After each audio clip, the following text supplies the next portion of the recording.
നമ്മൾ നിരീശ്വരവാദി വേഴ്സസ് ദൈവവിശ്വാസി തർക്കം വരുമ്പോൾ എല്ലാ ദൈവവിശ്വാസികളും ഒന്നിക്കും. പക്ഷേ ഈ നിരീശ്വരവാദി അങ്ങോട്ട് പോയി കഴിയുമ്പോഴത്തേക്കും ദൈവവിശ്വാസികൾ തമ്മിലടിക്കാൻ തുടങ്ങി, ഏതാ ശരിയായ ദൈവം. എൻ്റെ കാര്യത്തിൽ കൺഫ്യൂഷൻ വരാൻ സാധ്യതയുള്ളത്, എൻ്റെ പേരിൻ്റെ കൂടെ ഇരിക്കുന്ന തമ്പി എന്ന് പറഞ്ഞാൽ എൻ്റെ ജാതി പേരല്ല. എൻ്റെ ഫസ്റ്റ് നെയിം എന്ന് പറഞ്ഞാൽ ഞാൻ ജനിച്ച നക്ഷത്രം, അച്ഛൻ ജ്യോതിഷ വിശ്വാസിയാണ്, വിശാഖം നക്ഷത്രത്തിൽ ജനിച്ച ആളാണ്. അതുകൊണ്ടാണ് എൻ്റെ പേര് വൈശാഖൻ എന്നായത്. ഒരുപക്ഷെ വേറൊരു സംസ്ഥാനത്തായിരുന്നെങ്കിൽ ഞാൻ ഉണ്ടാകുമായിരുന്നില്ല എന്നാണ് ഞാൻ കരുതുന്നത്. മനുഷ്യരാണ് ദൈവക്കോലം കെട്ടുന്നതെന്ന് നമുക്ക് തന്നെ അറിയാമല്ലോ. അതായത് ഒരാൾ മദ്യപിച്ച് കഴിഞ്ഞാൽ അയാൾക്ക് മാറ്റങ്ങൾ ഉണ്ടാകുമെന്ന് നമുക്കറിയാമല്ലോ. അത് നമുക്ക് വിശ്വസിക്കാൻ ബുദ്ധിമുട്ടില്ല എന്നുണ്ടെങ്കിൽ ഇതിലും വിശ്വസിക്കാനായിട്ട് പ്രശ്നങ്ങളൊന്നുമില്ല.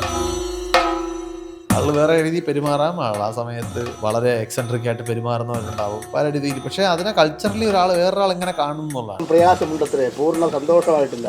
ചിന്തിക്കാം കേട്ടോ, സമയദോഷം കൊണ്ടും കാര്യദോഷ കർമ്മദോഷം കൊണ്ടും ചില ആപത്തുകൾ സംഭവിച്ചു. തെയ്യം എന്ന് പറഞ്ഞ വാക്ക് തന്നെ ദൈവം എന്ന് പറഞ്ഞ വാക്കുമായിട്ട് ബന്ധമുള്ള വാക്കാണ്. ഇപ്പോൾ ഒരു ഫോട്ടോഗ്രാഫറാണ്, ഫോട്ടോഗ്രാഫർമാർക്ക് വളരെ ഇഷ്ടമുള്ളൊരു കാര്യമാണ് തെയ്യം എന്ന് പറയുന്നത്. ഫോട്ടോഗ്രാഫിക്ക് ഒരുപാട് സ്കോപ്പ് ഉണ്ട്. പ്രേതങ്ങൾ എപ്പോഴും സ്ത്രീകളാണ്, സൗന്ദര്യമുള്ള വളരെ ഗ്ലാമറസ് ആയിട്ടുള്ള. ചിലപ്പോൾ അവർ തന്നെ സ്വയം വിശ്വസിക്കുന്നുണ്ടാവും എൻ്റെ ദേഹത്ത് ആരോ കൂടി പ്രേതമുണ്ട് എന്ന് പറഞ്ഞു കഴിഞ്ഞാൽ നമ്മളെല്ലാവരും കോഷ്യസ് ആയിരിക്കുകയും നമ്മളതിനെക്കുറിച്ച് അത് ഇൻട്രസ്റ്റിംഗ് സംഗതിയാണ്. പണ്ടുള്ളതിനേക്കാൾ ഇന്ന് ഇൻട്രസ്റ്റിംഗ് ആകുന്നത് എന്തുകൊണ്ടാണ്? ഇന്നത് കോമൺ അല്ല. ഇലക്ട്രിസിറ്റി ഒക്കെ വന്നപ്പോഴത്തേക്ക് നമുക്ക് നാട്ടിൽ പണ്ടത്തെ പോലെ മാടൻ മറുത ഇങ്ങനെയുള്ള സങ്കല്പങ്ങളെല്ലാം ഇല്ലാതായി. ഇന്ന് നമ്മൾ ഈ എവിഡൻസ് എന്ന് പറയുന്നത് പലപ്പോഴും കാണുന്നതെല്ലാം എവിഡൻസ് അല്ല. അപ്പോൾ വെടിക്കെട്ട് കേൾക്കുമ്പോഴത്തേക്കും ചില ആളുകൾ ആസ്വദിക്കും, ചില ആളുകൾ ചെയ്തുകൊത്തുമല്ലോ. ഇതിൽ ഏതാണ് സത്യം? വെടിക്കെട്ട് ശരിക്കും ചെയ്തുകൊത്താനുള്ളതാണോ ആസ്വദിക്കാനുള്ളതാണോ എന്ന് ചോദിച്ചാൽ അതിന് അങ്ങനെ ചോദ്യത്തിന് ഉത്തരവില്ല. ആളുകൾക്ക് അതുകൊണ്ട് സൈക്കോളജിക്കൽ ട്രിഗറിങ്ങുകൾ ഉണ്ടാവുന്നു, അവർ വേറെ മെന്റൽ സ്റ്റേജിലേക്ക് മാറുന്നു, സ്വഭാവം മാറുന്നു, ഇവരുടെ ക്യാരക്ടറിസ്റ്റിക് മാറുന്നു, ഇവർ പ്രകടിപ്പിക്കുന്ന രീതികൾ മാറുന്നു. ഇവരൊന്നും ഇത് ചിലപ്പം കോൺഷ്യസ് ആയിട്ടല്ലല്ലോ ചെയ്യുന്നത്. ചിലപ്പോൾ അവർ തന്നെ സ്വയം വിശ്വസിക്കുന്നുണ്ടാവും എൻ്റെ ദേഹത്ത് ആരോ കൂടി. ഞാൻ കൊച്ചുനാൾ തൊട്ട് പഠിച്ച കാലം തൊട്ട് കേൾക്കുവാണ് India is a developing country. India ഒരു ഡെവലപ്ഡ് കൺട്രി ആയിട്ട് എന്തെങ്കിലും മാറുമോ? നിങ്ങൾ എന്തിനെയാണ് എതിർക്കുന്നത്? നിങ്ങൾ അന്ധവിശ്വാസത്തിനെയാണോ എതിർക്കുന്നത്, അല്ലെങ്കിൽ ദൈവവിശ്വാസത്തെയാണോ എതിർക്കുന്നത്? നിങ്ങൾ എന്തിനെയാണോ എതിർക്കുന്നത് എന്നുള്ള ചോദ്യം. പിന്നെ നിങ്ങളിത് എതിർക്കേണ്ട ആവശ്യമുണ്ടോ? ഇതെല്ലാം ഒരാളുടെ വ്യക്തിപരമായ വിശ്വാസങ്ങളല്ലേ?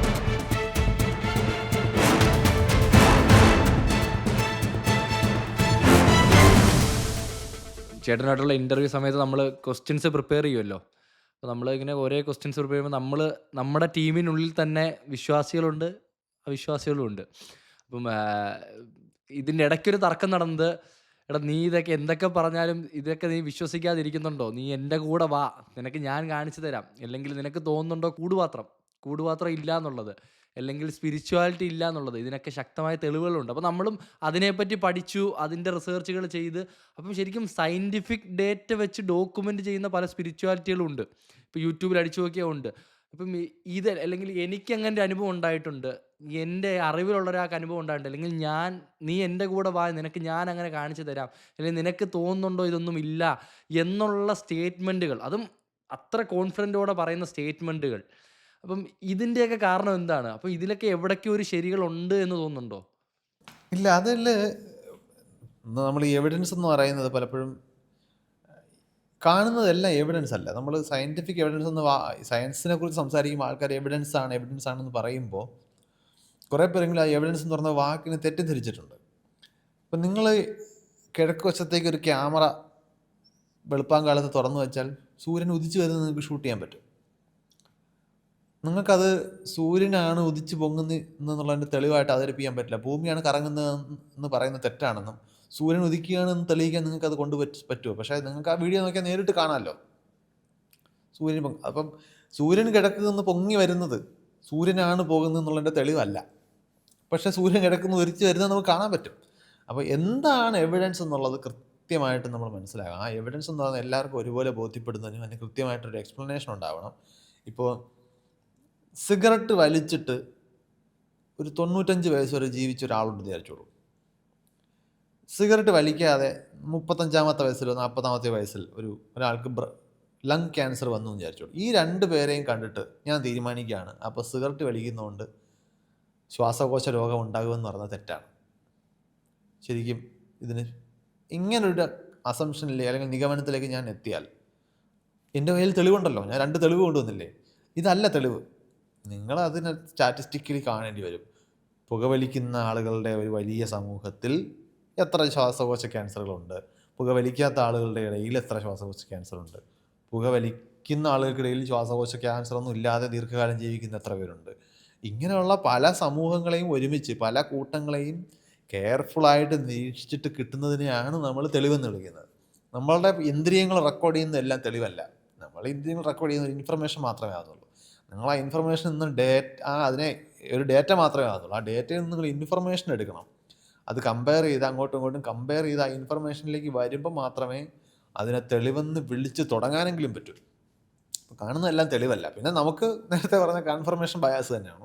നമ്മുടെ മനസ്സിൽ ഒരു വിശ്വാസം ഉണ്ടെങ്കിൽ അതിനെ ശരിവെക്കുന്നതെല്ലാം നമ്മളങ്ങ് തെളിവായിട്ട് എടുക്കും.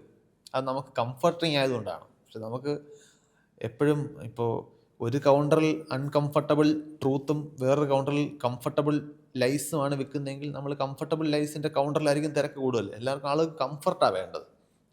ആൾ ട്രൂത്ത് അല്ല ഡിമാൻഡിലുള്ള കാര്യം. സത്യം അറിയണമെന്ന് ആഗ്രഹമില്ല. നമുക്ക് കംഫർട്ടബിളായിട്ട് ഇരിക്കുക എന്നുള്ളതേ ഉള്ളൂ.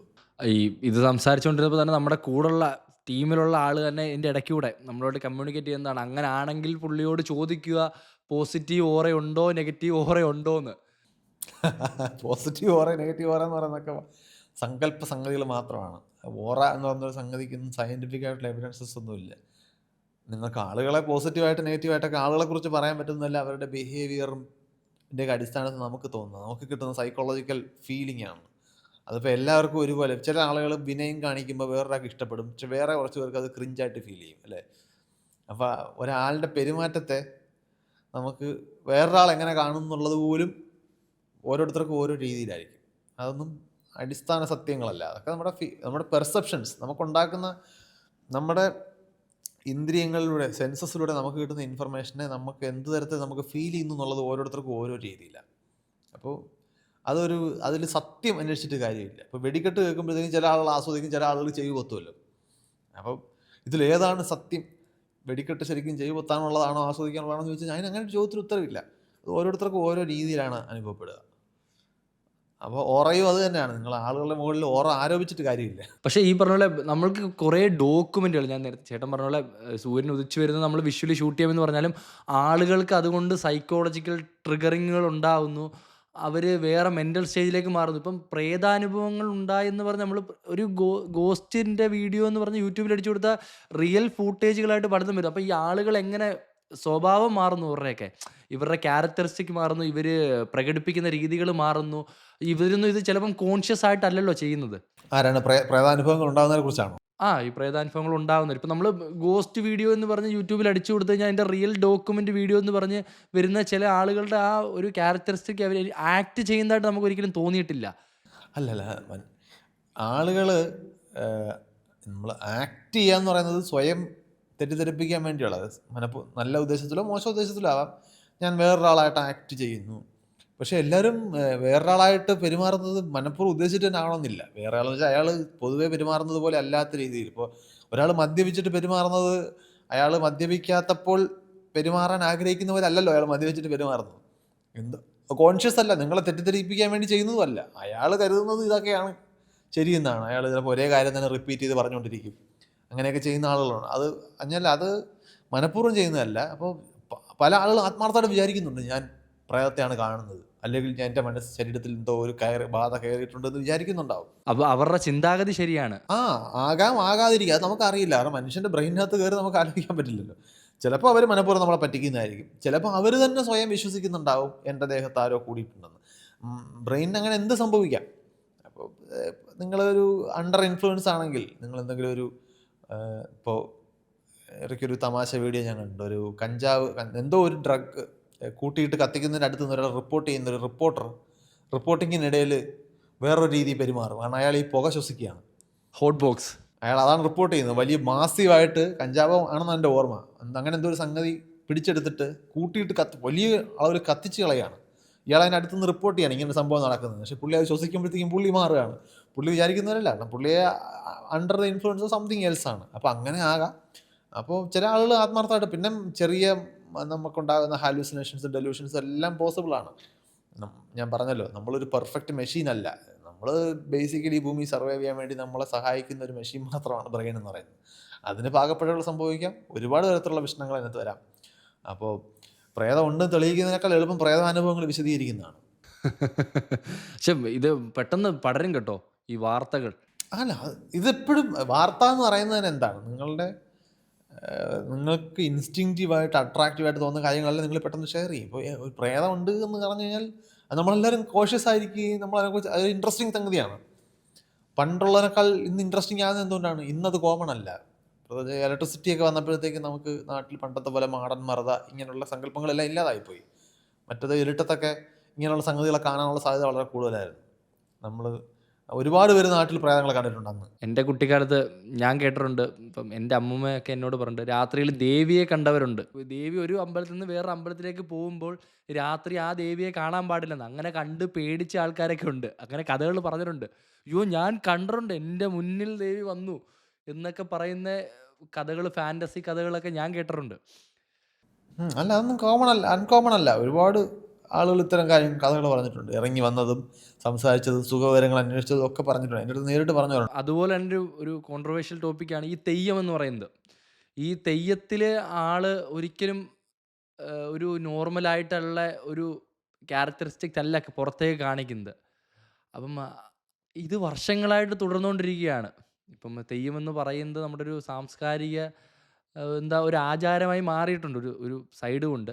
പക്ഷെ അപ്പോഴും ഈ പറഞ്ഞ അതിലും ഒരു ഒരു എന്താ പറയുക, ഒരു കൺഫ്യൂഷൻ അല്ലെങ്കിൽ പുകമറ, എങ്ങനെയാണ് ഇത് സംഭവിക്കുന്നത് എന്നുള്ളൊരു ചിന്തയുണ്ടല്ലോ. ഈ ആളിലേക്ക് എന്താണ് സംഭവിക്കുന്നത്. ബാക്കി കാര്യങ്ങളിൽ നമ്മൾ പുലർത്തുന്ന അതേ തോട്ട് പ്രോസസ്സാണ് നമ്മൾ ഇതിലും ആരോപിക്കുന്നതെങ്കിൽ നമുക്ക് അതിനകത്ത് ഒരുപാട് സൂപ്പർ നാച്ചുറൽ കാര്യങ്ങൾ ഉള്ള പോലെ നമുക്ക് തോന്നും. പക്ഷേ അതങ്ങനല്ല എന്നും മനുഷ്യരാണ് തെയ്യക്കോലം കെട്ടുന്നതെന്ന് നമുക്ക് തന്നെ അറിയാമല്ലോ. അവർക്ക് ആ സമയത്ത് എന്തോ മാറ്റം, അതായത് ഒരാൾ മദ്യപിച്ച് കഴിഞ്ഞാൽ അയാൾക്ക് മാറ്റങ്ങൾ ഉണ്ടാകുമെന്ന് നമുക്കറിയാമല്ലോ അയാളുടെ പെരുമാറ്റത്തിൽ. അത് നമുക്ക് വിശ്വസിക്കാൻ ബുദ്ധിമുട്ടില്ല എന്നുണ്ടെങ്കിൽ ഇതിലും വിശ്വസിക്കാനായിട്ട് പ്രശ്നങ്ങളൊന്നുമില്ല. ആൾ വേറെ എഴുതി പെരുമാറാം. ആൾ ആ സമയത്ത് വളരെ എക്സെൻട്രിക് ആയിട്ട് പെരുമാറുന്നവരുണ്ടാവും പല രീതിയിൽ. പക്ഷേ അതിനെ കൾച്ചറലി വേറൊരാൾ എങ്ങനെ കാണുന്നു എന്നുള്ളതാണ്. ഇപ്പോൾ ദൈവത്തോട് സംസാരിക്കും, തെയ്യം എന്ന് പറഞ്ഞ വാക്ക് തന്നെ ദൈവം എന്ന് പറഞ്ഞ വാക്കുമായിട്ട് ബന്ധമുള്ള വാക്കാണല്ലോ. അപ്പോൾ ആളുകൾ അതിനെ ഇപ്പോൾ ഇപ്പോൾ ഒരു ഫോട്ടോഗ്രാഫറാണ്. ഫോട്ടോഗ്രാഫർമാർക്ക് വളരെ ഇഷ്ടമുള്ളൊരു കാര്യമാണ് തെയ്യം എന്ന് പറയുന്നത്. ഫോട്ടോഗ്രാഫിക്ക് ഒരുപാട് സ്കോപ്പ് ഉണ്ട് അതിന്, വളരെ ഡ്രാമാറ്റിക്കാണ്. അപ്പോൾ അവർക്ക് തെയ്യത്തിലും ഒന്നും വിശ്വാസം ഉണ്ടാവണമെന്നില്ല. പക്ഷെ അവർക്കും ഈ തെയ്യം കാണാൻ താല്പര്യമുണ്ടാവും. പക്ഷേ ഈ തെയ്യത്തോട് കാരണം എന്തെങ്കിലും ആവശ്യം അറിയിക്കാൻ ഉള്ള ആളുകൾ വേറൊരു പെർസ്പെക്റ്റീവിലായിരിക്കും ഇതിനെ കാണുന്നത്. അത് പക്ഷേ ആ കൂടി നിൽക്കുന്ന 100 പേരിൽ 100 പേരും പല പല പർപ്പസിൽ പല പല ഇൻട്രസ്റ്റോടു കൂടി അവിടെ കാണുന്നവരായിരിക്കും. അതിന് കുറേയേറെ പേരെങ്കിലും അതിനെ കൾച്ചറലായിട്ട് കാണുന്ന ഒരുപാട് പേരുണ്ട്, എനിക്കറിയാം. കാരണം ദൈവത്തിലൊന്നും വിശ്വാസമില്ലാത്ത ഒരുപാട് പേര് തെയ്യം ആസ്വദിക്കാറുണ്ട്. കാരണം അവർക്ക് വേറൊരു എലമെൻ്റാണ് അവരതിനകത്ത് ആസ്വദിക്കുന്നത്. മതങ്ങൾ അല്ലെങ്കിൽ നമ്മളുടെ ആ സോക്കോൾഡ് മതങ്ങളിൽ എഴുതി വച്ചേക്കുന്ന നിയമങ്ങളിൽ അല്ലെങ്കിൽ നമ്മളെ പറഞ്ഞു പഠിപ്പിക്കുന്ന നിയമങ്ങളിൽ എപ്പോഴും സ്ത്രീകൾക്ക് പ്രാധാന്യം വളരെ കുറവാണ്. അതിപ്പം ഏത് മതം എടുത്താലും, ഞാൻ പറഞ്ഞ ഏത് മതം എടുത്താലും, പുരാതന മതം എടുത്താലും ഇപ്പോൾ ഡെവലപ്പായി പോളിഷ്ഡായിട്ട് പുതിയ മോഡേൺ കുപ്പായം അണിഞ്ഞു വന്ന പുതിയ മതങ്ങളുടെ നിയമങ്ങളായാലും എപ്പോഴും സ്ത്രീകൾക്ക് പ്രാധാന്യം കുറവും പുരുഷന്മാർ കുറച്ച് ഡൊമിനൻറ്റുമായിട്ടാണ് വരുന്നത്. അതിൽ ശരിക്കും നമ്മൾ അത്ഭുതപ്പെടേണ്ട കാര്യമുണ്ടോ? കാരണം സമൂഹത്തിൽ പൊതുവെ സ്ത്രീകൾക്ക് മുകളിൽ പുരുഷന്മാരല്ലേ ഡോമിനേറ്റ് ചെയ്യുന്നത്. അപ്പോൾ നമ്മൾ ഉണ്ടാക്കുന്ന കഥകളിലും നമ്മൾ ഡിസൈൻ ചെയ്യുന്ന സിസ്റ്റങ്ങളിലും എല്ലാം അതങ്ങനെയല്ലേ സംഭവിക്കുള്ളൂ. കാരണം ആരാണോ ഉണ്ടാക്കുന്നത് അവരെ പോലെയാണ്. നമ്മളുണ്ടാക്കിയിരിക്കുന്ന ദൈവങ്ങൾ നമ്മളെപ്പോലെ ഇരിക്കുന്നത് പോലെ നമ്മുടെ ദൈവങ്ങളെ ഉണ്ടാക്കിയിരിക്കുന്നത് പുരുഷന്മാരാണ്. അപ്പോൾ നമ്മുടെ ദൈവങ്ങൾ ജനറലി പുരുഷന്മാരാണ്. സ്ത്രീ ദൈവങ്ങളില്ല എന്നല്ല ദൈവകഥ. പക്ഷെ നമ്മൾ പൊതുവിൽ ആരോപിക്കുമ്പോൾ നമ്മൾ ഹീ എന്നല്ലേ ദൈവത്തെ അഭിസംബോധന ഇംഗ്ലീഷിൽ നമ്മൾ അവൻ എന്ന് തന്നെയാണ് വിളിക്കുക. മറ്റതൊരു എക്സെപ്ഷനാണ്, അല്ലെങ്കിൽ ഒരു മൈനോറിറ്റി സ്റ്റാറ്റസേ ഉള്ളൂ അതിന്. നമ്മൾ കൂടുതലും അങ്ങനെയാണ് ദൈവത്തെ അഭിസംബോധിച്ചുള്ളത് ചെയ്തിരിക്കുന്നത്. കാരണം അത് നമ്മളുണ്ടാക്കുന്നത് പോലെ ഇരിക്കൂ. എന്തും നമ്മളുണ്ടാക്കുന്നതല്ല, നമ്മളെപ്പോലെ തന്നെ ഇരിക്കാനാണ് സാധ്യത. അപ്പോൾ ദൈവസങ്കല്പങ്ങൾക്കും ഇതുണ്ട്. അപ്പോൾ നമ്മുടെ ആരാധനാക്രമങ്ങളിലായാലും നമ്മളുടെ കഥകൾ ഉണ്ടാക്കിയെടുക്കുന്ന രീതിയിലായാലും ആരാണ് ഹീറോയിക്ക് എന്ന കാര്യത്തിലൊക്കെ നോക്കിക്കഴിഞ്ഞാൽ ജനറലി പുരുഷന്മാർക്ക് ആയിരിക്കും ഡോമിനൻസ് വരുന്നത്. അതിൻ്റെ കാരണം ഈ ഡോമിനേറ്റ് ചെയ്യുന്ന പുരുഷന്മാരാണ് ഇതുണ്ടാക്കിയത് എന്നുള്ളതുകൊണ്ടാണ്. നമ്മൾ സാമ്രാജ്യങ്ങളൊക്കെ നോക്കിക്കഴിഞ്ഞാലും ഈ കനകം മൂലം കാമിനി മൂലം കലഹം പലവിധ മുലകിൽ സുലഭം എന്നൊരു ചൊല്ലുണ്ടല്ലോ. അത് പറയാത്തൊരു കാര്യമുണ്ട്. ആരായി കലഹിക്കുന്നത് പുരുഷന്മാരാ. അതുകൊണ്ടാണ് അതിനെ മറുവശത്ത് വാക്ക് പറച്ചിലിൽ കാമിനി എന്ന് പറഞ്ഞ വാക്ക് സ്ത്രീകളെ ഉദ്ദേശിക്കുകയാണ്. പക്ഷെ കലഹിക്കുന്ന ആരാണ്? അത് പുരുഷന്മാരാ. കാരണം ഈ ചൊല്ലുണ്ടാക്കിയത് ആരാ? അത് പുരുഷന്മാരാ. അതുകൊണ്ടാണ് അങ്ങനെ ഇരിക്കുന്നത്. ഉണ്ടാക്കിയവരെ പോലെ ഇരിക്കുന്നത് എന്നുള്ള കുഴപ്പം മാത്രമേ അവിടെ ഉള്ളൂ. സാധാരണ മനുഷ്യരോട് ദൈവത്തെ പറ്റി ചോദിച്ചാൽ വളരെ സിമ്പിളായിരിക്കും ഇവരുടെ ഉത്തരം. ഒരു ശക്തി, അതായത് നമ്മളെല്ലാം നിയന്ത്രിക്കുന്ന ഈ ലോകം ഉണ്ടാക്കിയത് എല്ലാം അങ്ങനെയുള്ള വളരെ വളരെ സിമ്പിളായിട്ടുള്ളൊരു ദൈവമാണ് അവരുടെ ദൈവം. ഈ കോംപ്ലിക്കേറ്റഡ് ആയിട്ട് സംസാരിക്കുന്ന വ്യക്തികളുടെ ദൈവം, ഞാൻ ഒരിക്കൽ വൈശാഖൻ ചേട്ടൻ്റെ വീഡിയോയിൽ കണ്ടിട്ടുണ്ട്. ഈ എന്താണ്, നിങ്ങൾ സ്പിനോസയുടെ ഗോഡിനെ കണ്ടോ, ഐൻസ്റ്റീൻ്റെ ഗോഡിനെ കണ്ടോ, എന്തൊക്കെ പറഞ്ഞാലും എൻ്റെ നെഞ്ചത്ത് ചവിട്ടിയ ശബരിമല കയറാവും എന്നുള്ളൊരു പഴയ ഒരു 6 വർഷം മുന്നേ ഉള്ള വീഡിയോക്കകത്ത് പറയുന്നുണ്ട്. അപ്പം അതാണ് ഈ കോംപ്ലക്സ് ആയിട്ട് ലോജിക്കൽ തിങ്കിങ്ങും അതിന് കുറച്ച് സയൻസിൻ്റെ മസാലകൾ ഇടുന്ന വ്യക്തികളുടെ ദൈവം ഭയങ്കര കോംപ്ലിക്കേറ്റഡ് ആയിട്ട് മാറും. കാരണം അവർക്ക് ദൈവം ആവശ്യമുണ്ട്. അതുകൊണ്ടാണ് നിങ്ങൾ അവിടെ കൺഫർമേഷൻ ബയാസ് തന്നെ വർക്ക് ചെയ്യുന്നത്. നിങ്ങൾക്ക് ദൈവം എന്ന് പറഞ്ഞൊരു കംഫർട്ടിങ് ഐഡിയ ആവശ്യമുണ്ടെങ്കിൽ, അത് ഉപേക്ഷിക്കാൻ ബുദ്ധിമുട്ടാണെന്നുണ്ടെങ്കിൽ, പിന്നെ അതിന് അനുകൂലമായിട്ടുള്ള ആർഗ്യുമെൻ്റ് കൊണ്ടുവരിക എന്നുള്ളതാണ് നിങ്ങൾക്ക് ചെയ്യാൻ പറ്റുക. അതിന് അനുകൂലമായിട്ടുള്ള തെളിവുകൾ നിങ്ങൾ കണ്ടെത്തും. അപ്പോൾ നിങ്ങൾ ഇച്ചിരി സോഫിസ്റ്റിക്കേറ്റഡ് ആയിട്ട് ലോകത്തെ മനസ്സിലാക്കിയിട്ടുള്ള ആളാണെന്നുണ്ടെങ്കിൽ വളരെ പെട്ടെന്ന് തന്നെ ഈ ദൈവസങ്കല്പം ഇല്ലാതായി പോകും. അപ്പോൾ അതിനെ പിന്നെ ന്യായീകരിക്കാൻ നിങ്ങൾ സോഫിസ്റ്റിക്കേറ്റഡ് ആയിട്ട് ആർഗ്യുമെൻറ്റ് കൊണ്ടുവരേണ്ടി വരും. അതുകൊണ്ടാണ് കുറച്ച് സോഫിസ്റ്റിക്കേറ്റഡ് ആയിട്ട് ചിന്തിക്കുന്ന ആളുകൾ ദൈവവിശ്വാസികളാണെങ്കിൽ അവർക്ക് ദൈവവിശ്വാസി ആയിരിക്കാനുള്ള കാരണങ്ങൾ സോഫിസ്റ്റിക്കേറ്റഡ് ആകുന്നത്. നേരെ മറിച്ച് വളരെ വളരെ വളരെ ലഘുവായിട്ട് ഈ ലോകത്തെക്കുറിച്ച് വലിയ ധാരണയൊന്നുമില്ല ജീവിക്കുന്ന ഒരു സാധാരണ മനുഷ്യൻ, നമ്മൾ നേരത്തെ പറഞ്ഞതുപോലെ ഒരു കല്ലിൻ്റെ മുമ്പിൽ ചെന്ന് പ്രാർത്ഥിച്ച് 5 രൂപയുടെ ഒരു കോയിൻ എറിഞ്ഞു കഴിഞ്ഞാൽ നമ്മൾ പരീക്ഷയ്ക്ക് ജയിക്കുമെന്ന് വിചാരിക്കുന്ന ഒരു കുട്ടിയെ എടുത്തോളൂ. ആ കുട്ടിക്ക് ലോകത്തെക്കുറിച്ച് വലിയ ധാരണയൊന്നുമില്ല. അപ്പോൾ ആ കുട്ടിക്ക് ദൈവസങ്കല്പം വളരെ സിമ്പിളാണ്. പക്ഷെ നിങ്ങൾ കുറച്ചുകൂടി ലോകത്തെ മനസ്സിലാക്കിയ ഒരാളാണെന്നുണ്ടെങ്കിൽ പിന്നെ നിങ്ങൾ ക്വാണ്ടം കോൺഷ്യസ്നെസ് ആണ്, ഹൈഡ്രജനിലെ പ്രോട്ടോണിന് ചുറ്റും ഇലക്ട്രോൺ പോകുന്നതിനകത്തുള്ള ഇലക്ട്രോ മാഗ്നറ്റിക് ഇൻട്രാക്ഷനിലാണ് ദൈവം ഇരിക്കുന്നത്, ഇങ്ങനെയുള്ള കോംപ്ലിക്കേറ്റഡ് ആയിട്ടുള്ള ഐഡിയ കൊണ്ടുവന്ന് അതിനെ ന്യായീകരിക്കേണ്ടി വരും. അത് ഓരോരുത്തരുടെയും കൺഫർമേഷൻ ബയാസ് വർക്ക് ചെയ്യുന്ന രീതിക്കനുസരിച്ച് മാറുന്നേ ഉള്ളൂ. ആണ് അത് അവരെപ്പോഴും പറയുന്നത്. ഇവരെല്ലാം പറയുന്ന പോലൊരു ദൈവത്തിനെയല്ല ഞാൻ കാണുന്നത് എന്നൊക്കെ പറഞ്ഞാണ് അവരുടെ ആ ലോജിക്കൽ റീസണിങ് സ്റ്റാർട്ട് ചെയ്യുന്നത്. അത് ആരും അങ്ങനെ അല്ലല്ലോ. ഇപ്പോൾ നമ്മൾ നിരീശ്വരവാദി വേഴ്സസ് ദൈവവിശ്വാസി തർക്കം വരുമ്പോൾ എല്ലാ ദൈവവിശ്വാസികളും ഒന്നിക്കും. പക്ഷേ ഈ നിരീശ്വരവാദി അങ്ങോട്ട് പോയി കഴിയുമ്പോഴത്തേക്കും ദൈവവിശ്വാസികൾ തമ്മിലടിക്കാൻ തുടങ്ങി ഏതാ ശരിയായ ദൈവം എന്ന്. ആരും ഒരേ കാര്യത്തെ അല്ല ദൈവം എന്ന് വിളിക്കുന്നത്. 6 വിശ്വാസിക്ക് 100 ദൈവങ്ങളുണ്ട്. ഈ പ്രേതങ്ങളുടെ കഥ പറഞ്ഞപ്പോൾ ഞാൻ ചോദിക്കാൻ വിട്ടുപോയൊരു ചോദ്യം എന്ന് പറഞ്ഞാൽ, അങ്ങനെ വലിയ പ്രാധാന്യമുള്ള അല്ലെങ്കിലും പ്രേതങ്ങൾ എപ്പോഴും സ്ത്രീകളാണ്. സൗന്ദര്യമുള്ള വളരെ എന്താ പറയുക ഗ്ലാമറസ് ആയിട്ടുള്ള സ്ത്രീകൾ. അതിപ്പോൾ ഇപ്പം നമ്മുടെ നാട്ടിൻ പുറത്തെ പ്രേതങ്ങളായാലും കുറച്ചുകൂടെ വെസ്റ്റേണൈസ്ഡ് ആയാലും എപ്പോഴും നമ്മൾ കേൾക്കുന്ന കഥകളിലെ പ്രേതങ്ങൾ എപ്പോഴും സ്ത്രീകളായിരിക്കും. അതെന്താ? അല്ല അത് മിക്കവാറും ഈ പ്രേതം എന്നുള്ള സങ്കല്പത്തിന് ഒരുപാട് കോംപ്ലക്സ് ഒറിജിൻ ഉണ്ട്. പ്രത്യേകിച്ച് രൂപമുള്ള പ്രേതങ്ങൾ, അപ്പാരിഷൻസ് എന്ന് വിളിക്കുന്നത്. അതിൽ പ്രധാനപ്പെട്ട ഒരു കോമൺ ഒറിജിൻ എന്ന് പറയുന്നത് ഈ അൺഫിനിഷ്ഡ് ബിസിനസ്സാണ്. ജീവിച്ചിരുന്നപ്പോൾ നടക്കാതെ പോയ, പൂർത്തിയാകാതെ പോയ എന്തോ കാര്യം ഫിനിഷ് ചെയ്യാനാണ് പ്രേതം വരുന്നത്. അപ്പോൾ ഈ ജീവിച്ചിരിക്കുന്ന കാര്യങ്ങൾ ഫിനിഷ് ചെയ്യാൻ പറ്റാതെ മരിക്കുന്നതിൽ ഭൂരിഭാഗവും സ്ത്രീകളാണെന്നാണ് എനിക്ക് തോന്നുന്നത്. കാരണം കയ്യിലെടുപ്പ് പുരുഷന്മാരുടെ അങ്ങനെയാണല്ലോ. അപ്പോൾ അതുകൊണ്ട് ആയിരിക്കണം അവർ. പക്ഷേ പ്രേതങ്ങളുടെ ഇടയിൽ ഈ ഭൂരിപക്ഷം സ്ത്രീകളാകുന്നു. എനിക്ക് പെട്ടെന്ന് ഈ ചോദ്യം വന്നപ്പോഴാണ് ഞാനത് ആലോചിക്കുന്നത്. ശരിയായിക്കോളുന്നില്ല, എനിക്ക് പെട്ടെന്ന് തോന്നുന്നു ഫസ്റ്റ് ഇംപ്രഷൻ അതാണ്. ഒരുപക്ഷെ അതായിരിക്കാം. പിന്നെ കഥകളിലും അത് അട്രാക്റ്റീവ് ആകാൻ എളുപ്പം, കാരണം പ്രേക്ഷകരും ഭൂരിഭാഗവും പുരുഷന്മാരാണല്ലോ. അപ്പോൾ ജനസംഖ്യയിൽ എണ്ണം കൂടുതലാണെങ്കിലും ഇങ്ങനെയുള്ള ഡിസ്കോഴ്സിൽ ഇടപെടുകയും ഒക്കെ ചെയ്യുന്നത് കൂടുതലും പുരുഷന്മാരൊക്കെയാണ് അവസരം കൂടുതലുള്ളതുകൊണ്ട് അവർ റിലേറ്റ് ചെയ്യുന്നത് സ്ത്രീ പ്രേതങ്ങളുമായിട്ടായിരിക്കും. അതും വെള്ളസാരിയെ കൊടുത്തു വരുന്ന സ്ത്രീക്ക് വേറൊരു പ്രത്യേക എന്താണ് അതിനൊരു എസ്തെറ്റിക്സ് ഉണ്ടല്ലോ. അപ്പോൾ നമ്മൾ ഇങ്ങനെ കാലാകാലങ്ങളായിട്ടുള്ളതൊന്നും അല്ല. ഇപ്പോൾ എനിക്ക് തോന്നുന്നു ജീൻസൊക്കെ ഇട്ട പ്രേതങ്ങളും വരുന്നുണ്ടെന്ന് തോന്നുന്നു. പക്ഷെ കുറേ കാലം നമ്മൾ വെള്ളസാരിയിലായിരുന്നു.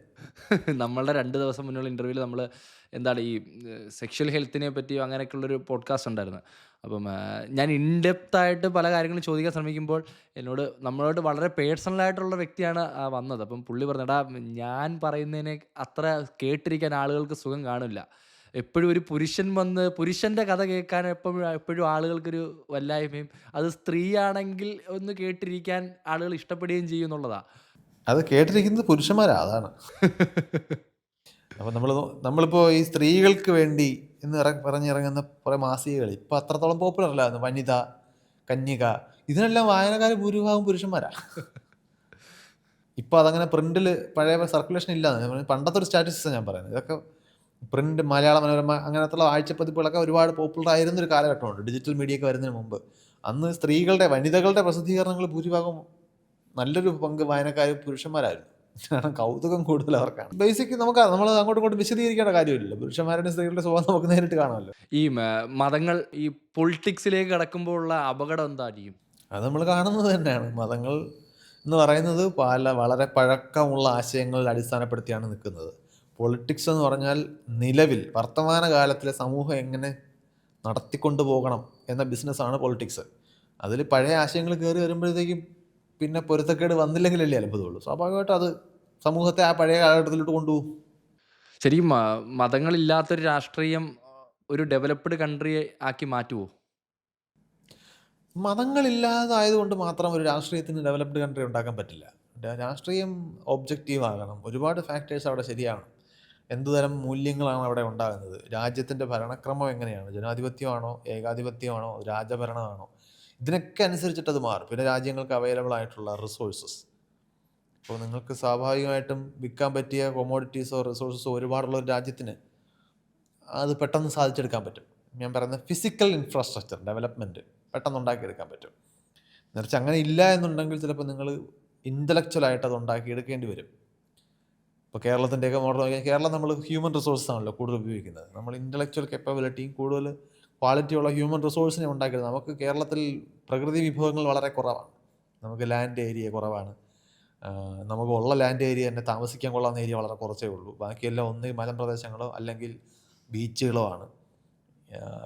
അപ്പോൾ അങ്ങനെയൊക്കെയുള്ള പ്രശ്നങ്ങൾ നമുക്ക്, ഞാൻ പറഞ്ഞത് കേരളം ഒരു ഉദാഹരണമായിട്ട് എടുത്തതാണ്. മറ്റു രീതിയിലുള്ള ഡെവലപ്മെൻറ്റ്സിന് ഒരുപാട് ഫാക്ടേഴ്സ് കോൺട്രിബ്യൂട്ട് ചെയ്യുന്നുണ്ട്. അപ്പോൾ നമ്മൾ മതരഹിതമായതുകൊണ്ട് മാത്രമേ സംഭവിക്കില്ല. അതെങ്ങനെ ഗവേൺ ചെയ്യുന്നു, ഓഫ് കോഴ്സ് ഡെമോക്രാറ്റിക് ആണെന്നുണ്ടെങ്കിൽ അതിനകത്ത് എങ്ങനെയാണ് ഡിസിഷൻ എടുക്കുന്നത്, ഒബ്ജക്റ്റീവ്സിൻ്റെ അടിസ്ഥാനത്തിലാണോ അതോ ആളുകളുടെ തോന്നലുകളുടെ അടിസ്ഥാനത്തിലാണോ? അപ്പോൾ നിങ്ങൾ അൺഡെമോക്രാറ്റിക് ആയിട്ട് ഒരു ഓതോറിറ്റേറിയൻ ഭരണം നടക്കുന്ന ഒരു സ്ഥലമാണെന്ന് വെച്ചോളൂ. ആ വ്യക്തിയുടെ ഗുണങ്ങൾക്കനുസരിച്ച് അത് നടക്കുള്ളൂ. അത് നാടിൻ്റെ ഡെവലപ്മെൻറ്റ് ആയിരിക്കില്ലല്ലോ. അത് നാടിൻ്റെ ബെസ്റ്റ് ഇൻട്രസ്റ്റ് ആയിരിക്കില്ല ഭരണകർത്താവിൻ്റെ ബെസ്റ്റ് ഇൻട്രസ്റ്റ്. അപ്പം അത് വളരെ കോംപ്ലക്സ് ബിസിനസ്സാണ് പൊളിറ്റിക്കൽ ആയിട്ടുള്ള കാര്യങ്ങൾ. എനിക്ക് എൻ്റെ ഉള്ളിൻ്റെ ഉള്ളിലൊരു ആഗ്രഹം കൊണ്ട് ചോദിക്കുക. അപ്പം ഞാൻ കൊച്ചുനാൾ തൊട്ട് പഠിച്ച കാലം തൊട്ട് കേൾക്കുവാണ് India is a developing country, India is a developing country. ഈ കുറേ കാര്യങ്ങളെ പറ്റി അന്വേഷിക്കുന്ന ഒരു വ്യക്തി എന്ന രീതിയിൽ ഞാൻ വൈശാഖനോട് ചോദിക്കുവാണ്, ഇന്ത്യ ഒരു ഡെവലപ്ഡ് കൺട്രി ആയിട്ട് എന്തെങ്കിലും മാറുമോ? എന്തെങ്കിലും മാറുമെന്ന് പറയാൻ എനിക്കൊരു വിവരവുമില്ല അതിന് മാത്രം. പക്ഷേ നിലവിലതല്ല എന്നുള്ളത് മാത്രമേ നമുക്ക് അറിയാൻ പറ്റൂ. ഇന്ത്യ ഹങ്കർ ഇൻഡെക്സ് പോലുള്ള പല ഇൻഡെക്സിലും നമ്മൾ വളരെ താഴെയാണ്. ഇന്ത്യയിൽ ഇനിക്വാലിറ്റി വളരെ കൂടുതലാണ്. ലോകത്ത് ഏറ്റവും കൂടുതൽ മൾട്ടി ബില്യണേഴ്സ് ഉള്ള രാജ്യങ്ങളിലൊന്ന് ഇന്ത്യയാണ്. ഏറ്റവും കൂടുതൽ ദാരിദ്ര്യമുള്ള രാജ്യങ്ങളിലൊന്ന് ഇന്ത്യയാണ്. ഏറ്റവും കൂടുതൽ ജനങ്ങളുള്ള രാജ്യവും ഇന്ത്യയാണ്. നമ്മൾ അംഗീകരിക്കേണ്ട ഒരു കാര്യം, ഇന്ത്യ ബേസിക്കലി ദരിദ്രരുടെ ഒരു രാജ്യമാണ്. നമ്മുടെ ശരാശരി മീഡിയൻ ഇൻകം എന്നൊക്കെ പറയുന്നത് വളരെ കുറവാണ്. പക്ഷേ നമുക്ക് കേരളത്തിൽ നിന്നുകൊണ്ട് അത് അസ്യൂം ചെയ്യുമ്പോൾ ചിലപ്പോൾ ബുദ്ധിമുട്ടുണ്ടാകും. കേരളം ഇന്ത്യയുടെ ജനറൽ സ്ഥിതിഗതികളായിട്ട് താരതമ്യം ചെയ്യുമ്പോൾ വളരെ ബെറ്റർ ആയതുകൊണ്ട് നമ്മളുടെ ജീവിത നിലവാരമാണ് ശരാശരി ഇന്ത്യക്കാരുടെ ജീവിത നിലവാരം എന്ന് നമ്മൾ വിചാരിച്ചാൽ നമുക്കത് മനസ്സിലാവില്ല. അങ്ങനെ അല്ല. ബ്രിട്ടീഷുകാർ ഇന്ത്യയിൽ വന്നില്ലായിരുന്നു, ഇന്ത്യ ഇതിലും അണ്ടർ ഡെവലപ്ഡ് ആയി പോവായിരുന്നെന്ന് തോന്നുന്നുണ്ടോ? അത് പക്ഷേ കുറച്ചധികം ഹിസ്റ്ററി മനസ്സിലാക്കിയാൽ മാത്രം പറയാവുന്ന ഒരു സ്റ്റേറ്റ്മെൻറ്റാണ്. എനിക്ക് അതിന് മാത്രമുള്ള അറിവ് എനിക്കില്ല. ഇന്ത്യ എന്ന് പറയുന്ന രാജ്യം ഉണ്ടാകുമെന്നുള്ള കാര്യം തന്നെ സംശയമാണ്. കാരണം ഇത് വേറെ നൂറുകണക്കിന് രാജ്യങ്ങളായിട്ട് നിന്ന സ്ഥലമല്ലേ നമ്മുടെ ഏരിയ എന്ന് പറയുന്നത്. ഇപ്പം ബ്രിട്ടീഷുകാർ ഇന്ത്യയിൽ വന്നതുകൊണ്ട് കുറച്ച് നിയമങ്ങൾ കൊണ്ടുവന്നു എന്നുള്ളൊരു കാഴ്ചപ്പാട്, അല്ലെങ്കിൽ ഡെവലപ്മെൻറ്റുകൾ കൊണ്ടുവന്നു, ഇപ്പോൾ ട്രെയിൻ സർവീസ് അങ്ങനെയുള്ള കാര്യങ്ങൾ വന്നു എന്ന് പറയുമ്പോഴും ലൂട്ട് ചെയ്തുകൊണ്ട് പോയെന്നൊരു മറുതട്ടുണ്ടല്ലോ, ഇന്ത്യയിലെ സമ്പദ് വ്യവസ്ഥ ലൂട്ട് ചെയ്തുകൊണ്ട് പോയെന്നുള്ളത്. അത് വളരെ പ്രധാനപ്പെട്ട, അവർ വെറുതെ ഇന്ത്യ നന്നാക്കാൻ വേണ്ടിയല്ലല്ലോ അവർ വന്നത്.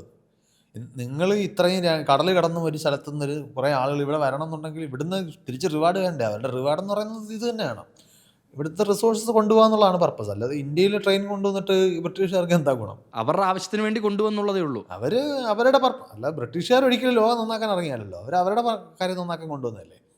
അപ്പം ഇതിന് രണ്ട് വശമുണ്ട്. അവർക്ക് വേണ്ടി ചെയ്ത കാര്യങ്ങൾ അവരിവിടുന്ന് പോയപ്പോൾ ഗുണം ചെയ്തു. ഇവിടുന്ന് തിരിച്ചു പോകുമ്പോൾ ട്രെയിനിലും കൂടെ കൊണ്ടുപോകാൻ പറ്റുമായിരുന്നുണ്ടെങ്കിലോ അവരത് കൊണ്ടുപോയേനെ. നമ്മൾ അവരുടെ ഔദാര്യമായിട്ട് കാണേണ്ട കാര്യമില്ല. ഈ ലോജിക്കൽ റീസണിങ് ഉള്ള വ്യക്തികൾക്കില്ലേ, അതായത് ലോജിക്കൽ റീസണിങ് എന്ന് പറഞ്ഞാൽ ഇപ്പോൾ ഈ വിശ്വാസങ്ങളൊന്നും ഇല്ലാതെ ഒരു സാധാരണ ഒരു മനുഷ്യൻ എന്ന രീതിയിൽ അവനുണ്ടാകുന്ന വികാരങ്ങളെല്ലാം ഓക്കെ, അതിനപ്പുറം വിശ്വാസം എന്നൊരു ഘട്ടത്തിലേക്ക് അവൻ മാറുന്നില്ല എന്നുള്ള ചിന്താഗതിയുള്ള വ്യക്തികൾക്ക് ഈ സോഷ്യൽ ജീവിയായിട്ടുള്ള എക്സിസ്റ്റൻസ്, അതായത് ഈ സൊസൈറ്റിയിൽ ജീവിക്കാനുള്ള എക്സിസ്റ്റൻസ് വളരെ ബുദ്ധിമുട്ടാണ്.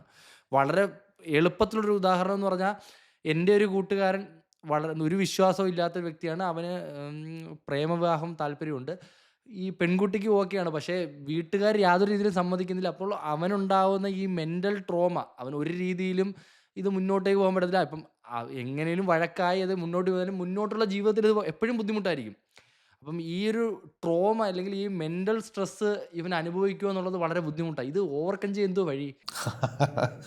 ഇത് നമ്മൾ സമൂഹ ജീവിയായിട്ട് ജീവിക്കുന്നിടത്തോളം കാലം അതിലുണ്ടാകുന്ന എല്ലാ പ്രശ്നങ്ങളും നമ്മളെ ബാധിക്കും. അത് നമുക്ക് ലോക്കലി ഇൻഡിവിജ്വൽ ലെവലിൽ പരിഹരിക്കാൻ കഴിയുന്ന പ്രശ്നങ്ങളല്ല പലതും. ഇപ്പം ഞാൻ ഈശ്വരവിശ്വാസി അല്ല എന്നുള്ളത് കൊണ്ട് ഈശ്വരവിശ്വാസികൾ വൈകുന്നേരം ഉണ്ടാക്കുന്ന ബ്ലോക്കിൽ നിന്ന് എനിക്ക് ഒഴിയാൻ പറ്റത്തില്ലല്ലോ. എൻ്റെ വണ്ടി ഞാൻ ബ്ലോക്കിൽ കിടക്കുമല്ലോ. അപ്പോൾ അതൊരു റിയാലിറ്റിയാണ്. അപ്പോൾ നമുക്ക് ചെയ്യാവുന്നത് സമൂഹത്തിനെ മൊത്തത്തിൽ മാറ്റാൻ നമുക്ക് ചെയ്യാൻ കഴിയുന്നത് എന്താണെന്ന് വെച്ചത് നമ്മൾ ചെയ്യുക. നമുക്ക് ചെയ്യാവുന്ന സ്കെയിലിൽ നമ്മൾ 10 പേരോട് പറയുന്നു, ആ 10 പേര് 10 പേരോട് പറയുന്നു. ആ ഒരു ഐഡിയ നമ്മുടെ കൾച്ചറിൻ്റെ ഭാഗമായിട്ട് മാറ്റേണ്ടതുണ്ട്. അല്ലെങ്കിൽ ഇത്തരം ബുദ്ധിമുട്ടുകൾ പലപ്പോഴും പൊളിറ്റിക്സിനെ കുറിച്ച് പറയാറുണ്ടല്ലോ. നിങ്ങൾ പൊളിറ്റിക്സിൽ ഇടപെട്ടില്ലെങ്കിൽ പൊളിറ്റിക്സ് നിങ്ങളുടെ ജീവിതത്തിൽ ഇടപെടും. അതുപോലെ തന്നെയാണ് ഇങ്ങനെയുള്ള കാര്യങ്ങൾ. ആരും നമുക്ക് മറ്റുള്ളവരെ നാട് നന്നാക്കേണ്ട ബാധ്യത ആർക്കും കൂടുതലില്ല. എല്ലാവർക്കും ഒരേ ബാധ്യതയുള്ളത്. അപ്പോൾ നമ്മൾ നാട് നന്നായാലേ നമുക്ക് അതിൻ്റെ ബെനിഫിറ്റ് കിട്ടുള്ളൂ. നമുക്ക് ഇൻഡിവിജ്വൽ തലത്തിൽ ഒരുപാട് പരിമിതികളുണ്ട്. അപ്പോൾ ശരാശരി മനുഷ്യർ പഴയ മാമൂലുകളിൽ പിടിച്ച് നിൽക്കുകയാണെന്നുണ്ടെങ്കിൽ അതിൽ നിന്ന് മാറുന്നതിന് സ്വാഭാവികമായിട്ടും നമുക്ക് ബുദ്ധിമുട്ടുകൾ കൂടുതലായിരിക്കും. അപ്പോൾ അത് നമ്മൾ കടന്നു പോവുകയല്ലാതെ എൻ്റെ അറിവിൽ മറ്റു മാർഗ്ഗങ്ങളില്ല. എനിക്ക് പലപ്പോഴും വിഷമം ഉണ്ടായ കാര്യം എന്ന് പറഞ്ഞാൽ ഈ ഒരു മൗലിക അവകാശം അല്ലെങ്കിൽ ഒരു പേഴ്സൺ ഞാനെന്ന വ്യക്തിക്ക് എപ്പോഴും ഒരു കുറച്ച് അവകാശങ്ങളുണ്ടല്ലോ. ഈ അവകാശങ്ങൾ ഡൊമിനൻസ് കാരണം മറ്റു ഒരു സൈഡിലെ മറ്റു വശത്തിലെ എന്താണ് ആൾബലം കൊണ്ടോ അല്ലെങ്കിൽ പവർ കൊണ്ടോ നമ്മൾക്ക് ഇല്ലാതാവുന്ന ചില അവസ്ഥകളുണ്ടാവും. വളരെ കോമൺ ആയിട്ടുള്ള എക്സാമ്പിളുകൾ ഇപ്പോൾ ഈ അടുത്തുണ്ടായ സമരത്തിൽ ആളുകൾക്കുണ്ടാകുന്ന ബുദ്ധിമുട്ടുകൾ അല്ലെങ്കിൽ സമരങ്ങൾ കൊണ്ട് ആളുകൾക്കുണ്ടാകുന്ന ബുദ്ധിമുട്ടുകൾ അല്ലെങ്കിൽ റിലീജിയസ് ആയിട്ടുള്ള എല്ലാം ഞാൻ ഒരു സൈഡ് മാത്രം പറയുമ്പോൾ മറ്റു സൈഡ് ഇല്ലെന്നല്ല, റിലീജിയസ് ആക്ടിവിറ്റി കൊണ്ട് ആളുകൾക്കുണ്ടാകുന്ന ബുദ്ധിമുട്ടുകൾ. ഇപ്പം ഡൊമിനൻ്റ് ആയിട്ട് സ്ഥലത്ത് ഇപ്പോൾ കോളേജിലേക്ക് പോകുമ്പോൾ റാഗിങ് എന്ന് പറയുന്നൊരു കാര്യം. അപ്പം ഇതെല്ലാം മാറേണ്ട സമയം കഴിഞ്ഞില്ലേ? ഇപ്പോഴും നമ്മൾ ഇത് മാറുന്നില്ല എന്ന് പറഞ്ഞാൽ വളരെ വിഷമമുള്ള കാര്യമല്ലേ? നമ്മളൊരു സൈഡിൽ നിന്ന് മാറി നിന്ന് ആലോചിക്കുമ്പോഴാണ് നമുക്ക് അതിനകത്ത് വിഷമം തോന്നുന്നത്. നമ്മൾ ആലോചിക്കേണ്ടത് നമ്മളുടെ സമൂഹം എങ്ങനെയായിരിക്കണം എന്നതിനെക്കുറിച്ച് നമുക്ക് ചില ഐഡിയൽ സങ്കല്പങ്ങളുണ്ട്.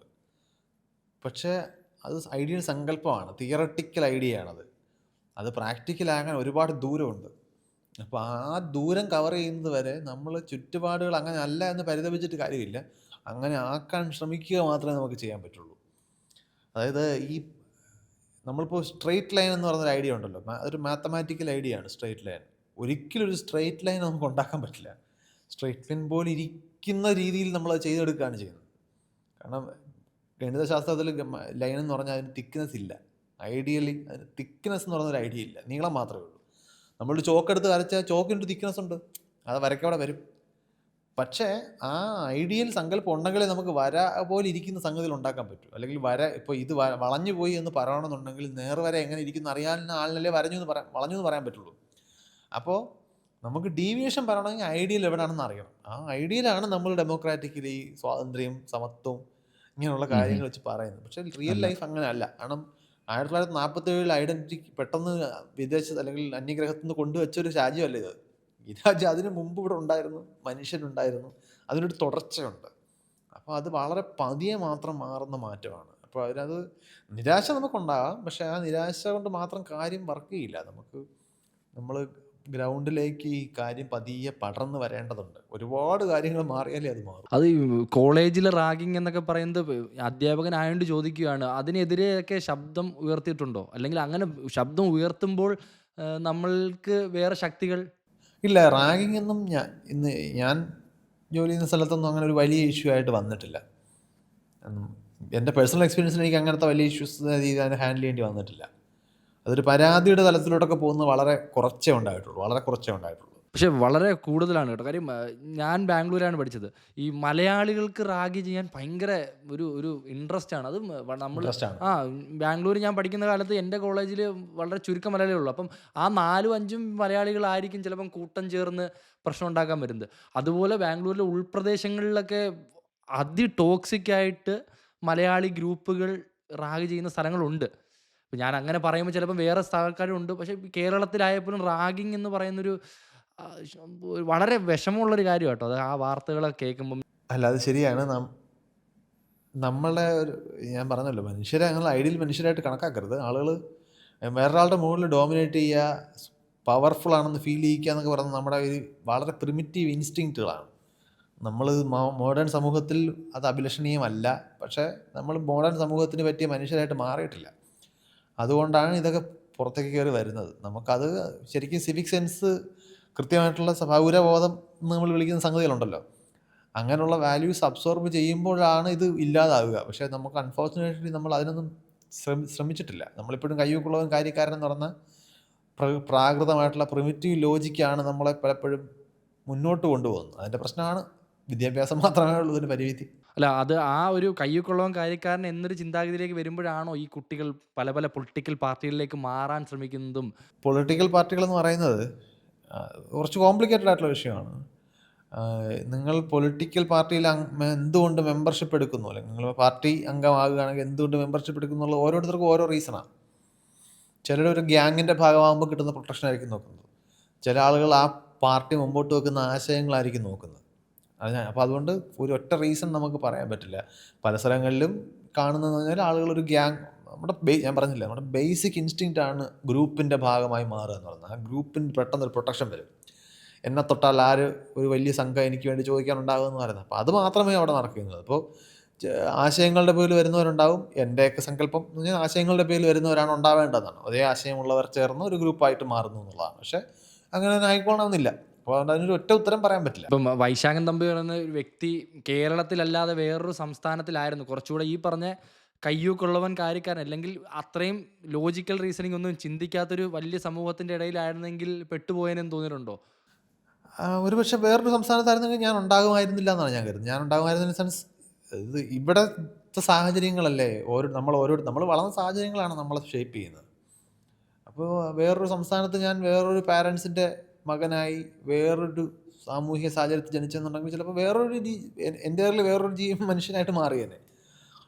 ആലോചിക്കുമ്പോൾ ഞാൻ വേറൊരു സംസ്ഥാനത്ത് പോയി നിൽക്കുന്നതിനെ കുറിച്ച് ആലോചിക്കുമ്പോഴേ ഈ കൺഫ്യൂഷൻ വരുള്ളൂ. അങ്ങനെയല്ല, കാരണം ഇപ്പോൾ ഇരിക്കുന്ന ഞാൻ ഇവിടുത്തെ സാഹചര്യങ്ങൾ ഉണ്ടാക്കിയ ഞാനാണ്. വേറൊരിടത്തായിരുന്നെങ്കിൽ വേറൊരാളാകുമായിരുന്നു, അതേ ഉള്ളൂ. സ്പീച്ചുകൾ പറഞ്ഞു തുടങ്ങിയ സമയത്ത്, അല്ലെങ്കിൽ ഈ സംഭാഷണങ്ങളിൽ പബ്ലിക് സ്പീക്കിങ്ങിലേക്ക് തുടങ്ങിയപ്പോൾ അങ്ങനെ കയ്യേറ്റം ശ്രമങ്ങൾ എന്തെങ്കിലും ഉണ്ടായിട്ടുണ്ടോ ഇതുവരെ? നേരിട്ട് ഇതുവരെ ഒന്നും ഉണ്ടായിട്ടില്ല. മെസ്സേജിലൊക്കെ വന്നിട്ടുണ്ട്, അതൊന്നും ഞാൻ അവഗണിക്കാറാണ് പതിവ്. അല്ല അതാ പറഞ്ഞേ, ഈ വൈശാഖേട്ടൻ സംസാരിക്കുന്ന സമയത്ത് ഈ ഓൺലൈൻ മീഡിയാസ് ഒന്നും അത്രയും പോപ്പുലർ അല്ല ഇപ്പം. പക്ഷെ ഞാൻ അതിനകത്ത് വേറൊരു കാര്യം എന്ന് പറഞ്ഞാൽ, ഇപ്പോൾ വൈശാഖേട്ടൻ്റെ യൂട്യൂബ് ചാനൽ സ്വന്തമായിട്ടുണ്ട്.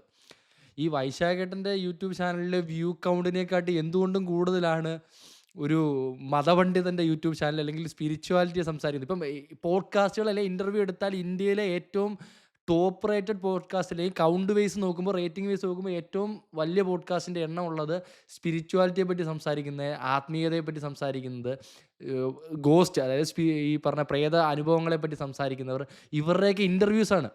അപ്പോൾ പക്ഷേ വൈശാഖൻ തമ്പി എന്ന് പറയുന്നൊരു വ്യക്തിയുടെ, ഞാൻ വ്യൂ കൗണ്ട് വെച്ച് പറയാം, എന്നാലും വൈശാഖൻ തമ്പി എന്ന് പറയുന്നൊരു വ്യക്തിയുടെ യൂട്യൂബ് ചാനലിൻ്റെ വ്യൂ കൗണ്ടിനെക്കാട്ടി എത്രയോ ഇരട്ടിയാണ് അവരുടെയൊക്കെ. എനിക്കിപ്പോൾ കിട്ടുന്ന വ്യൂസ് തന്നെ അധികമാണെന്നാണ് ഞാൻ കണക്കാക്കുന്നത്. കാരണം ഞാൻ പറയുന്ന കാര്യങ്ങൾ ഞാൻ കുറച്ച് ബുദ്ധിമുട്ടി പഠിച്ച കാര്യങ്ങളാണ്. അപ്പോൾ അങ്ങനൊരു കാര്യം കേട്ട് ആസ്വദിച്ച് അട്രാക്റ്റഡ് ആയിട്ട് ആളുകൾ വരുമെന്ന് ഞാൻ പ്രതീക്ഷിക്കുന്നേ ഇല്ല. അത് കുറച്ച് സമയമെടുത്ത് പഠിക്കേണ്ട വിഷയമാണ്, സമയമെടുത്ത് മനസ്സിലാകുന്ന കാര്യങ്ങളായിരിക്കും. കാരണം ഞാൻ സമയമെടുത്താണ് മനസ്സിലാക്കിയത്. അപ്പോൾ അതുകൊണ്ട് തന്നെ അങ്ങനെ ആളുകളെ അങ്ങനെ മാസ്സായിട്ട് അട്രാക്റ്റ് ചെയ്യാൻ കഴിയുന്നൊന്നും അതിനകത്തില്ല, ഞാൻ പറയുന്ന കാര്യങ്ങളിലില്ല ശരിക്കും. അപ്പോൾ അതുകൊണ്ട് ആളുകൾ വരാതെ, മറ്റതങ്ങനെയല്ല. മനുഷ്യരുടെ വളരെ പ്രിമിറ്റീവായിട്ടുള്ള ഈ മാജിക്കൽ തിങ്കിങ്, അതീന്ദ്രിയ ശക്തികൾ, ഇതെല്ലാം യൂണിവേഴ്സലി എല്ലാ സംസ്കാരങ്ങളിലും ആളുകളെ ആകർഷിക്കുന്ന കാര്യങ്ങളാണ്. അപ്പോൾ അതിനകത്തേക്ക് വ്യൂവർഷിപ്പ് കൂടുന്നതിനകത്ത് അസ്വാഭാവികമായിട്ടൊന്നുമില്ല. സയൻസ് പറയുന്ന ഒരാൾക്ക് അസ്വാഭാവികമായി അത്രയും വലിയ വ്യൂവർഷിപ്പ് കിട്ടുന്നുണ്ടെങ്കിൽ ഞാനൊരു സംശയത്തോടെ കാണും. സയൻസ് ആണോ എന്ന് സംശയം ആണ് ഞാൻ പ്രകടിപ്പിക്കുക. ആണ് ഈ വൈശാഖേട്ടൻ്റെ പഴയകാല ഇൻ്റർവ്യൂകളിലൊക്കെ കേട്ടിട്ടുണ്ട്. ഇപ്പം ഞാൻ വന്നിട്ടുണ്ട് 2-3 വൈശാഖേട്ടൻ സംസാരിക്കുന്ന വേദികളിൽ ഞാൻ വന്നിട്ടുണ്ട്. അന്നത്തെ കൗണ്ടുകൾ എന്ന് പറഞ്ഞാൽ വളരെ വളരെ കുറവായിരുന്നു. അപ്പം അന്ന് തന്നെ ആ പറയുന്ന ഈ കാലഘട്ടങ്ങളിൽ വൈശാഖൻ ഒരു സ്ഥലത്ത് പറഞ്ഞിട്ടുണ്ട്, ഇപ്പം ഞാൻ ഇങ്ങനെ സംസാരിക്കുന്നതിന് പകരം ഒരു അമ്പലത്തിൽ അന്നദാനത്തിൻ്റെ ഒരു ആത്മീയ ചിന്ത പ്രഭാഷകനാണ് വന്നിരിക്കുന്നത്, അല്ലെങ്കിൽ ഒരു ദൈവം പോലൊരു ആളുടെ പരിപാടിയാണെങ്കിൽ ആ റൂമിനുള്ളിൽ ആൾ തികയില്ല, ഒരു വലിയ ഫീൽഡ് വേണ്ടി വരുമെന്ന്. മുന്നോട്ട് വന്ന് ഇപ്പോൾ സംസാരിക്കുന്നതിലെല്ലാം ആളുകളുടെ എണ്ണം എത്രത്തോളം കൂടിയുണ്ട്? ഞാൻ യൂട്യൂബിൻ്റെ കാര്യമല്ല ചോദിക്കുന്നത്, പബ്ലിക് സ്പീക്കിങ്ങിൽ. അല്ല, അത് ആളുകളുടെ എണ്ണം ഒരുപാട് ഘടകങ്ങൾ. അപ്പോൾ ആ പരിപാടിക്ക് എത്രത്തോളം പബ്ലിസിറ്റി ഉണ്ട്, അത് നടക്കുന്ന സ്ഥലം എവിടെയാണ്, ഇതിനൊക്കെ അനുസരിച്ചിട്ട് അത് മാറും. അത് കമ്പയർ ചെയ്യുന്നതിൽ അർത്ഥമില്ല. ഇപ്പോൾ എല്ലാ സ്ഥലങ്ങളിലും ഇപ്പോൾ കോഴിക്കോടൊരു പ്രോഗ്രാം വെക്കുന്നതും ഇടുക്കിയിലൊരു പ്രോഗ്രാം വെക്കുന്നതും തമ്മിൽ വ്യത്യാസം ഉണ്ടാകും. ഒരേ സ്കെയിലിൽ നടത്തുന്ന പരിപാടിയാണെങ്കിലും വരുന്ന ആളുകളുടെ എണ്ണം തീർച്ചയായിട്ടും വ്യത്യാസം വരും. കാരണം ഇടുക്കി അത് കുറച്ചുകൂടി ജനസാന്ദ്രത കുറഞ്ഞ സ്ഥലമാണ്, കുറച്ചുകൂടി പരന്ന സ്ഥലമാണ്, ആക്സസിബിലിറ്റി കുറഞ്ഞ സ്ഥലമാണ്, ഒരുപാട് ദൂരെ നിന്ന് ആളുകൾ വരണം. കോഴിക്കോട് നഗരമാണെന്നുണ്ടെങ്കിൽ അങ്ങനെയല്ല, അവിടുത്തെ അതിൻ്റെ കൾച്ചർ വേറെയാണ്, അതിൻ്റെ സംസ്കാര അതിൻ്റെ ഹിസ്റ്ററി വേറെയാണ്. അപ്പോൾ അതുകൊണ്ട് കമ്പാരിസൺ. പിന്നെ ഞാൻ പൊതുവെ നേരിട്ട് പങ്കെടുക്കുന്ന പരിപാടികളിൽ പല തരത്തിലുള്ള പരിപാടികളാണ്. ഇപ്പോൾ ഏതെങ്കിലും ഒരു റെസിഡൻസ് അസോസിയേഷൻ്റെ പരിപാടി ചിലപ്പോൾ പോകുന്നുണ്ടാവും, അല്ലെങ്കിൽ ഒരു വലിയ തോതിൽ ഒരു വലിയ പൊളിറ്റിക്കൽ പാർട്ടി നടത്തുന്ന എന്തെങ്കിലും ഒരു സെമിനാറിൽ പങ്കെടുക്കുന്നത്. അപ്പോൾ അതിന് സ്വാഭാവികമായിട്ട് ഒരു പൊളിറ്റിക്കൽ പ്രസ്ഥാനം ആകുമ്പോഴത്തേക്ക് അവർക്ക് ഒരുപാട് ആൾക്കാരെ മൊബിലൈസ് ചെയ്യാൻ പറ്റും, വലിയ ഓഡിയൻസ് ആയിരിക്കും. ഇപ്പോൾ റെസിഡൻസ് അസോസിയേഷൻ ആകുമ്പോൾ ചെറുതായിരിക്കും, പിന്നെ ചെറുതായി ചിലപ്പോൾ ലൈബ്രറി ആയിരിക്കും, അവർക്ക് അവിടെ ഒരു റീഡർഷിപ്പ് ഒരു ചെറിയ ഗ്രൂപ്പേ ഉണ്ടാവുള്ളൂ. അപ്പോൾ അങ്ങനെ അതുകൊണ്ട് സ്വാഭാവികമായിട്ട് ഒരു ഇപ്പോൾ സിനിമാ നടൻ വരുമ്പോൾ എത്ര ആൾക്കാർ വരുന്നു, അങ്ങനെ ആ രീതിയിൽ ഒരു എൻ്റർടൈൻമെൻറ്റ് പ്രോഗ്രാമിന് എത്ര ആൾ കൂടുന്നു, അങ്ങനെ ഞാൻ ചെയ്യുന്നത് പോലത്തെ പരിപാടികൾക്ക് ഓഡിയൻസിനെ തമ്മിൽ താരതമ്യം ചെയ്യുന്ന ബുദ്ധിമുട്ടായിരിക്കും. ഒരുപാട് ഫാക്ടേഴ്സ് ചേർന്നത് മാറും. നമ്പറുകൾ കൂടിയിട്ടില്ലേ 16 കൊല്ലം മുന്നേ ഉള്ളതിനേക്കാളും? നമ്പറുകൾ കൂടിയിട്ടുണ്ട്. കാരണം സ്വാഭാവികമായിട്ട് ഇത് മുമ്പോട്ടല്ലേ പോവുള്ളൂ. ഇപ്പോൾ ഞാൻ യൂട്യൂബിൽ സംസാരിക്കുമ്പോൾ എൻ്റെ യൂട്യൂബ് ചാനലിൽ സബ്സ്ക്രൈബ് ചെയ്തിട്ടുള്ള ആളുകളുടെ എണ്ണം കൂടിയിട്ടുണ്ട്. അപ്പോൾ അതിനനുസരിച്ച് ആനുപാതികമായിട്ട് എൻ്റെ പേര് അറിയാവുന്നവരുടെ എണ്ണവും കൂടുമല്ലോ സ്വാഭാവികമായിട്ട്. അപ്പോൾ അങ്ങനെ വന്നിട്ടുണ്ട്. അപ്പോൾ ആ വ്യത്യാസം റീച്ച് എന്ന രീതിയിലും കൂടിയിട്ടുണ്ടാകും. കൂടുതൽ പേർക്ക് ഐഡൻറ്റിഫൈ ചെയ്യാൻ പറ്റുന്ന ഒരു പേരായിട്ട് മാറിയിട്ടുണ്ടാകും. അപ്പോഴും ഇതൊക്കെ വളരെ ചെറിയ പെർസെൻറ്റേജ് ആണ്. കേരളത്തിൽ 3.5 കോടി മനുഷ്യരുണ്ട്. അപ്പോൾ ഈ പേര് കുറച്ചുകൂടെ ഫെമിലിയർ ആയെന്നുള്ളതിനകത്ത് വെച്ച് കണക്ട് ചെയ്യാണ്. ഈ ഇങ്ങനെ ഇതിനെപ്പറ്റി സംസാരിക്കുന്ന ഒരു വ്യക്തി, എനിക്ക് ചോദിക്കുന്നത് ശരിയാണെന്നറിയില്ല, ആ വ്യക്തിയുടെ പേരിൽ തന്നെ വൈശാഖൻ തമ്പി എന്നാണ്. അപ്പം അത് എപ്പോഴെങ്കിലും മാറ്റണമെന്നോ അല്ലെങ്കിൽ അങ്ങനെ ഒരു ചിന്ത, ഞാനത് ചോദിക്കുമ്പോൾ എനിക്കും കൂടെ അതിൻ്റെ ഉത്തരം അറിയാനുള്ള ആഗ്രഹം കൊണ്ടാണ്.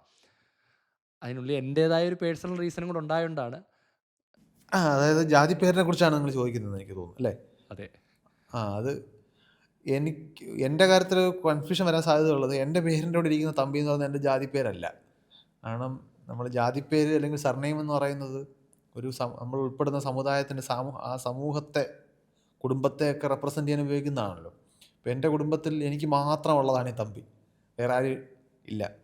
അത് എൻ്റെ അച്ഛൻ്റെ ഒരു കണക്കിൽ വന്നൊരു സെക്കൻഡ് നെയിമാണ്. അതായത് അച്ഛൻ്റെ എന്തെങ്കിലും ലോജിക്ക് ഉണ്ടാവുക അങ്ങനെ പേര് വെച്ചതിന്. എൻ്റെ ഫസ്റ്റ് നെയിം എന്ന് പറയുന്നത് ഞാൻ ജനിച്ച നക്ഷത്രം, അച്ഛൻ ജ്യോതിഷ വിശ്വാസിയാണ്, ഞാൻ വിശാഖം നക്ഷത്രത്തിൽ ജനിച്ച ആളാണ്. അതുകൊണ്ടാണ് എൻ്റെ പേര് വൈശാഖൻ എന്നായത്. അപ്പോൾ അതുകൊണ്ട് പേര് മാറ്റേണ്ട ഒരു സാഹചര്യം എനിക്ക് പേഴ്സണലി ഉള്ളതായിട്ട് തോന്നിയിട്ടില്ല. ഈ പേര് ഒരു ഓൾഡ് സ്കൂൾ പേരുമാണ്. എൻ്റെ ജനറേഷനിലുള്ള ആളുകളുടെ പേരിൻ്റെ ഒരു സ്റ്റൈലല്ല എൻ്റെ പേര്. അപ്പോൾ അതുകൊണ്ട് തന്നെ എന്നെ നേരിട്ട് കണ്ടില്ലാത്ത ആൾക്കാർ വരും എൻ്റെ പേര് മാത്രം കേൾക്കുമ്പോൾ കുറച്ചുകൂടി പ്രായമുള്ള ഒരു 60 അടുപ്പിച്ച് പ്രായം വരുന്ന ഒരാളെയാണ് പലപ്പോഴും പ്രതീക്ഷിക്കുന്നത്. കാരണം ആ ഒരു ജനറേഷൻ്റെ പേരാണ് എനിക്ക് കിടക്കുന്നത്. അപ്പം പേരെന്ന് പറയുന്നത് നമ്മളെടുക്കുന്ന പേരല്ല നമ്മുടേത്, നമുക്ക് നൽകപ്പെടുന്നതാണ്. നമ്മുടെ ഐഡൻറ്റിഫൈ ചെയ്യാൻ ഉപയോഗിക്കുന്ന ഒരു വാക്കാണ്, ഒരു ശബ്ദമാണ് പേരെന്ന് പറയുന്നത്. തീർച്ചയായിട്ടും ഈ പറഞ്ഞതുപോലെ പേരിനോടൊപ്പം ആളുകൾ ജാതി പേര് ചേർക്കുന്നത് അതിൻ്റെ പേരിൽ കിട്ടുന്ന പ്രിവിലേജ് കൊണ്ട് കൂടിയാണ്. അപ്പോൾ അതുകൊണ്ട് തന്നെ പേഴ്സണലി പ്രിവിലേജസ് ഒരു രീതിയിലും അഭിലഷണീയമാണെന്ന് കരുതാത്ത ഒരാളാണ് ഞാൻ. പക്ഷെ പേര് അല്ല ഒരാളുടെ ലൈഫിനെ ഡിഫൈൻ ചെയ്യുന്നത്, അയാളുടെ പ്രവൃത്തിയാണ്. അപ്പോൾ അതുകൊണ്ട് തന്നെ ഞാൻ പറഞ്ഞത് എനിക്ക് ആ പേര് മാറ്റേണ്ട ആവശ്യം വരാത്തതിന് കാരണം 2 കാരണങ്ങൾ കൊണ്ടാണ്. ഞാൻ പൊതുവിൽ ജാതിയോ ഏതെങ്കിലും തരത്തിലുള്ള സോഷ്യൽ ഹൈറാർക്കിക്കോ അനുകൂലമല്ല, ഞാൻ ശക്തമായിട്ട് അതിനെതിരുമാണ്. എൻ്റെ പേര് അതിനെ അല്ല റെപ്രസെൻ്റ് ചെയ്യുന്നത്. പക്ഷേ തീർച്ചയായിട്ടും എൻ്റെ പേരിനോടൊപ്പമുള്ള സെക്കൻഡ് നെയിം പല സ്ഥലങ്ങളിലും വേറൊരു സമുദായത്തിൽ അതൊരു കാസ്റ്റ് നെയിമാണ്, അതൊരു പ്രിവിലേജാണ്. പക്ഷേ എൻ്റെ പേര് എൻ്റെ സമുദായത്തിൻ്റെ പേരിൽ വന്നതല്ല എന്നുള്ളതുകൊണ്ടാണ് ഞാൻ പറഞ്ഞത്. അപ്പോൾ എൻ്റെ പേരിൻ്റെ ഐഡൻറ്റിറ്റി അതല്ല, പക്ഷെ അതൊരു കാസ്റ്റ് നെയിമായിട്ട് ഉപയോഗിക്കപ്പെടുന്നുണ്ട്. അപ്പോഴും ഞാൻ അതിനകത്തൊരു കൃത്യമായിട്ടൊരു നിലപാട്, എനിക്കതിനകത്തൊരു ക്ലാരിറ്റി ഇപ്പോഴും ഇല്ല. ഈ പേര് ഒരു ബാധ്യതയാകേണ്ടതുണ്ടോ?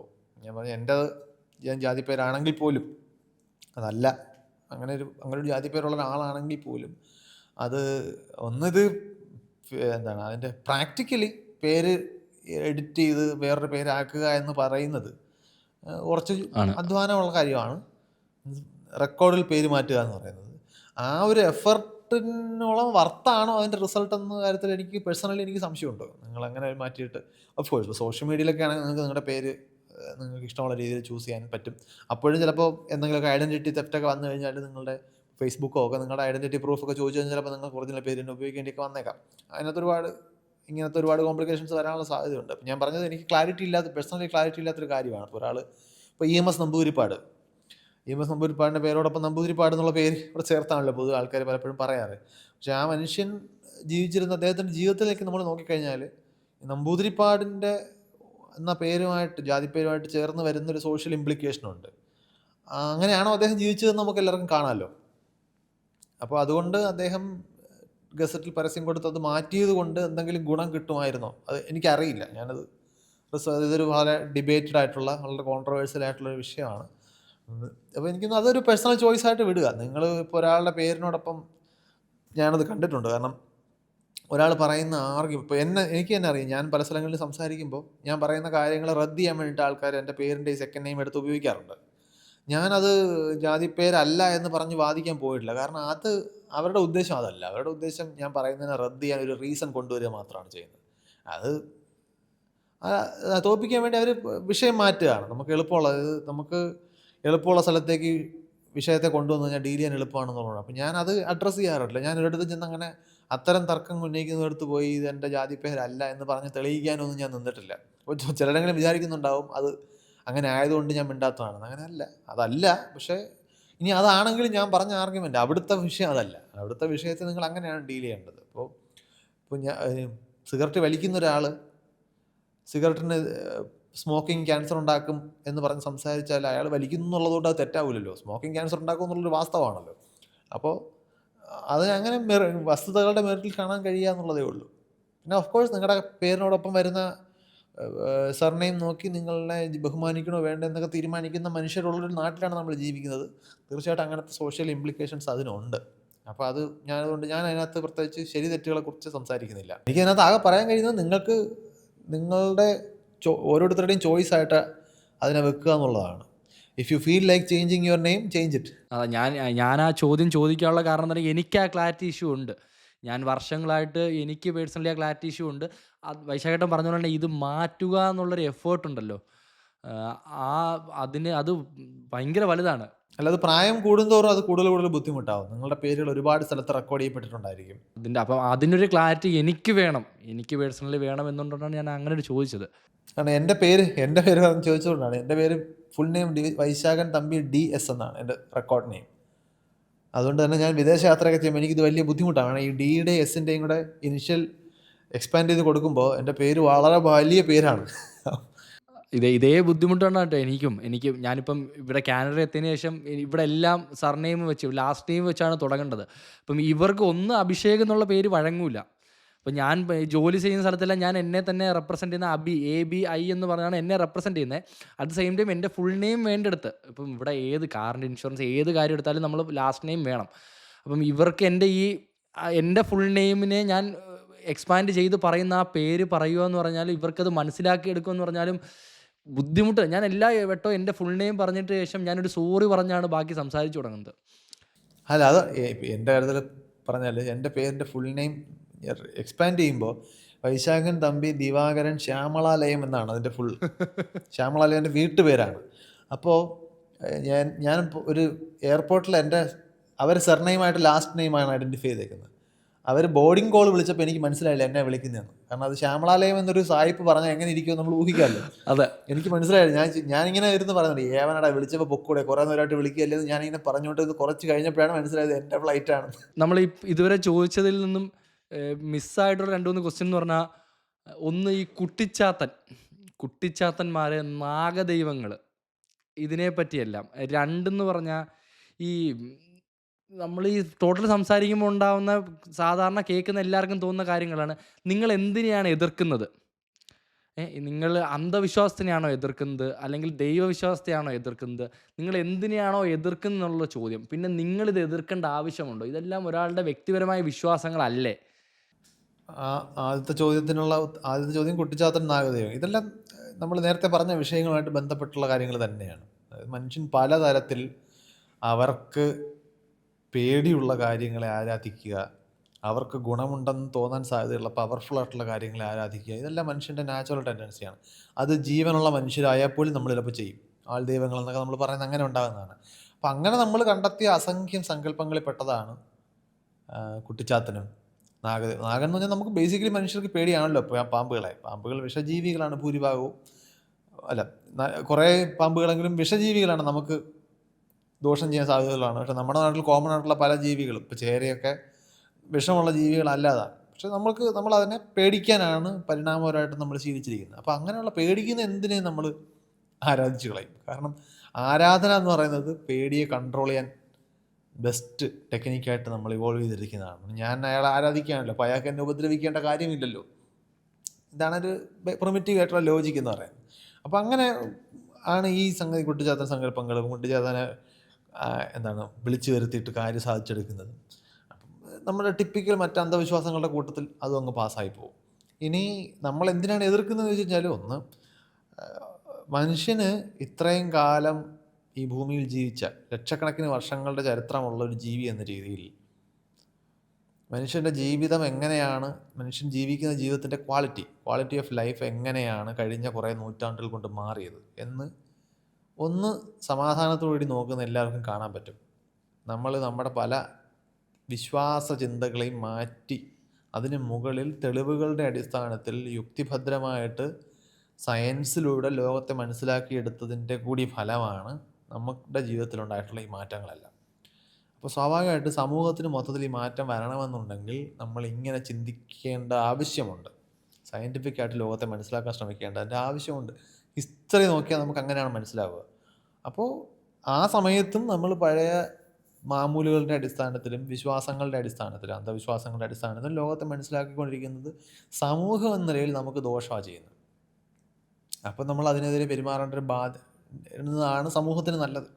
അപ്പോൾ അത് വേറൊരാളുടെ വിശ്വാസത്തെ എതിർക്കുന്നവർക്ക് അതിനുള്ള സ്വാതന്ത്ര്യം ഉണ്ടെന്ന് വെച്ചാൽ സ്വാഭാവികമായിട്ടും വിശ്വസിക്കാനുള്ള സ്വാതന്ത്ര്യം ഉള്ളതുപോലെ തന്നെയാണ് ആ വിശ്വാസത്തെ ചോദ്യം ചെയ്യാനുള്ള സ്വാതന്ത്ര്യം ഉള്ളത്. അപ്പോൾ ആ വിശ്വാസത്തെ ചോദ്യം ചെയ്യാനുള്ള സ്വാതന്ത്ര്യം ഒരാൾ ഉപയോഗിക്കുമ്പോൾ അത് അയാളുടെ സ്വാതന്ത്ര്യമാണ് എന്ന് നിങ്ങൾക്ക് തോന്നില്ലെങ്കിൽ, നിങ്ങൾക്ക് വിശ്വസിക്കാനുള്ള സ്വാതന്ത്ര്യത്തെ നിങ്ങളെങ്ങനെ കാണുമെന്നുള്ള ആലോചിക്കണം. നിങ്ങൾക്ക് വിശ്വസിക്കാനുള്ള സ്വാതന്ത്ര്യം തന്നെയാണ് ചോദ്യം ചെയ്യാനുള്ള സ്വാതന്ത്ര്യവും. ഈ വിശ്വസിക്കുന്ന ഒരാളെ ആ പേരിൽ ഉപദ്രവിക്കാൻ വരികയാണെന്നുണ്ടെങ്കിൽ ഓക്കെ, അത് വേറൊരു പ്രശ്നമാണ്. ഉപദ്രവിക്കുന്നില്ല, ചോദ്യം ചോദിക്കുകയാണ്.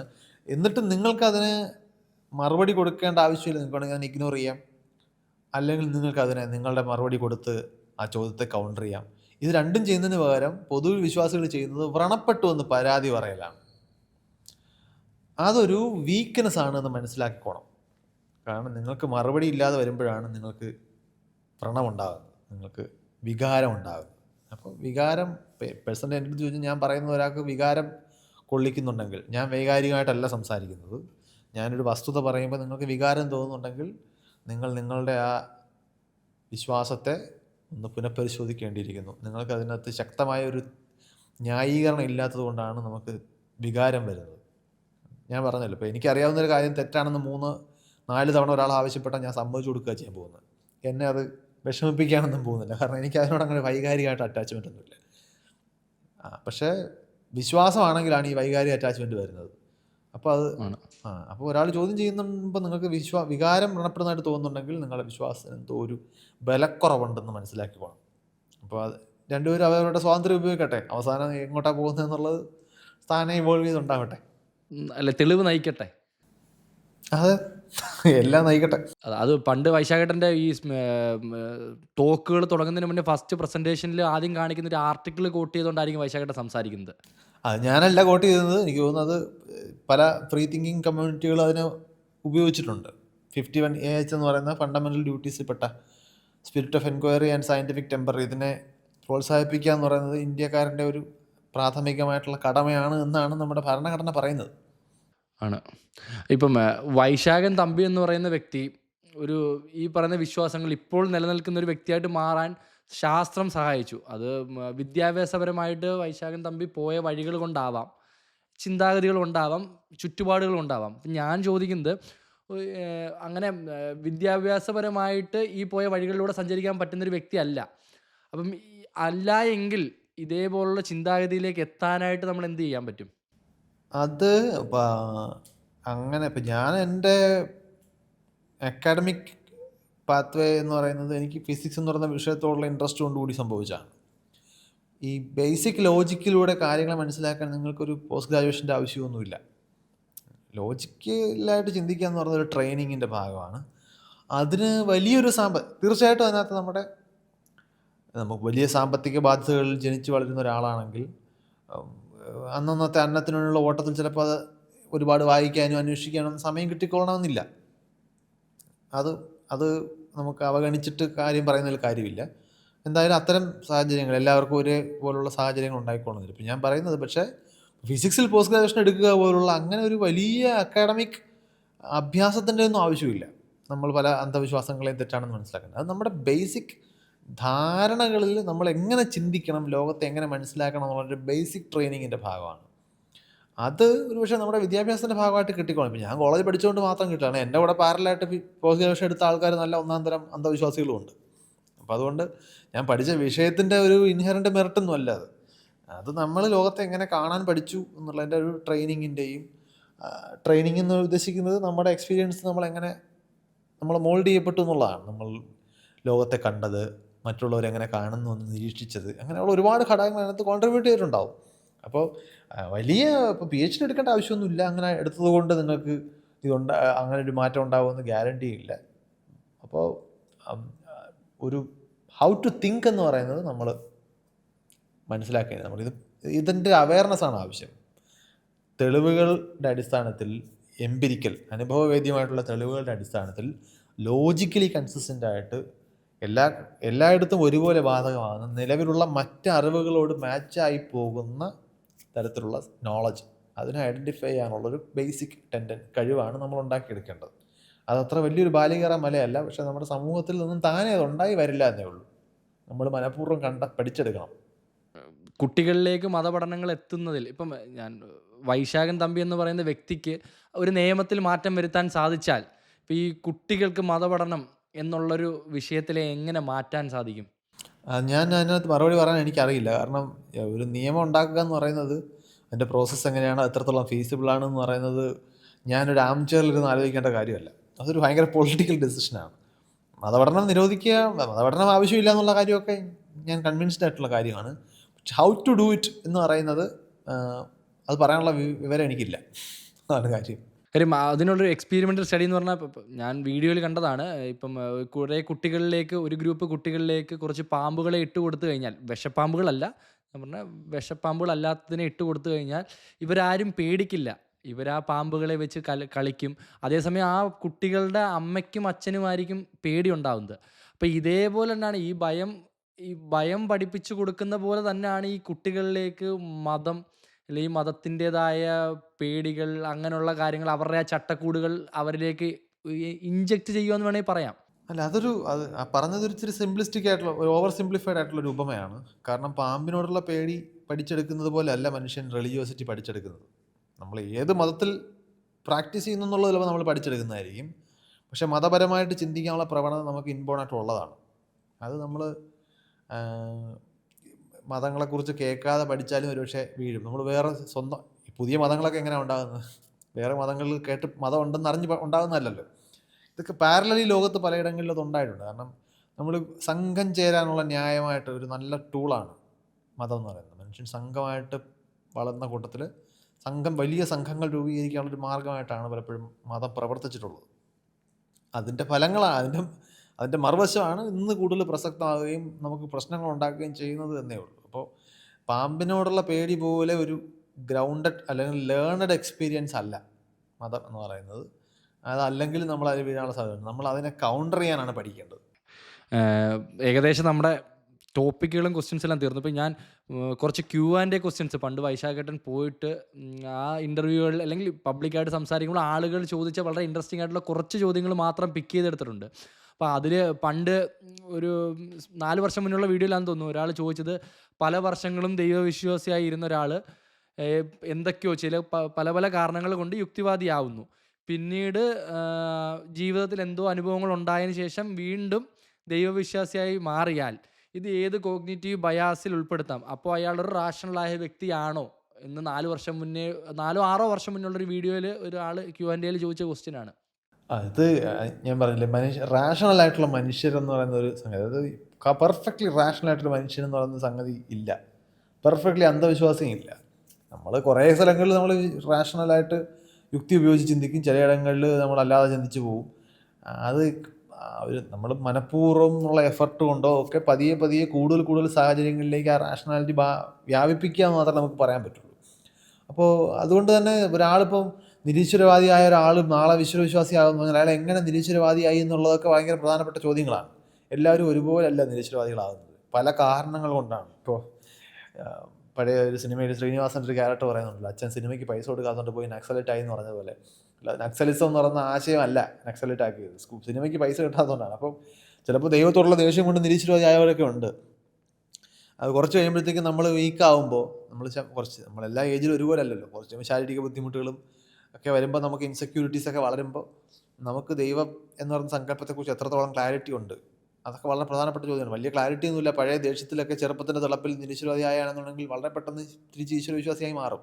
അതൊന്നും അസ്വാഭാവികമായിട്ടൊന്നുമില്ല. അപ്പോൾ അങ്ങനെ പ്രത്യക്ഷത്തിൽ കടുത്ത നിരീശ്വരവാദം തോന്നുന്ന ആളുകൾ വിശ്വാസിയായാലും എനിക്ക് അതിനകത്ത് പ്രത്യേകിച്ച് അസ്വാഭാവികമായിട്ടൊന്നും തോന്നുന്നില്ല. ഇതേ ടോപ്പിക്കിൽ തന്നെ ഇപ്പം എനിക്ക് വളരെ പ്രിയപ്പെട്ടവർ എന്നോട് പറഞ്ഞിട്ടുണ്ട്, ഈ ചിന്താഗതിയെല്ലാം മാറും, കുറച്ച് കാലങ്ങൾ മുന്നോട്ട് പോട്ടെ, ഇതെല്ലാം ഇപ്പോഴത്തെ ഒരു ഇതാണെന്ന് പറയുമ്പോൾ ഞാൻ തിരിച്ചവരെ പറഞ്ഞ് തോൽപ്പിക്കാൻ പോയിട്ടില്ല. എന്നാലും എൻ്റെ ഉള്ളിനുള്ളിൽ എനിക്കറിയാം ഞാൻ അത്ര എളുപ്പത്തിൽ മാറിയല്ല. അല്ല, അത് നിങ്ങളോട് ഇങ്ങനെ പറയാൻ സാധ്യതയുള്ള ആൾക്കാർ നിങ്ങൾ മാറുമെന്ന് പറയപ്പെടുന്ന ഏജിൽ ജീവിച്ചിരിപ്പുണ്ടാവില്ല. അതുകൊണ്ട് കുഴപ്പമില്ല, അവരറിയാനും പോകുന്നില്ല നിങ്ങൾ മാറിയോ ഇല്ലെന്ന്. അവർക്ക് ഇപ്പോഴത്തെ ഒരു സുഖത്തിന് വേണ്ടി പറയുന്നതായിരുന്നു, നാളെ മാറും. അതായത് ഇപ്പോഴത്തെ ആർഗ്യുമെന്റ് ജയിക്കാൻ വേണ്ടി ആൾക്കാർ പറയുന്നതാണ്. നാളെയും നിങ്ങൾ മാറുമെന്ന് പറയുമ്പോൾ ഒരു സുഖം കിട്ടും, അത്രേ ഉള്ളൂ. ആണ്.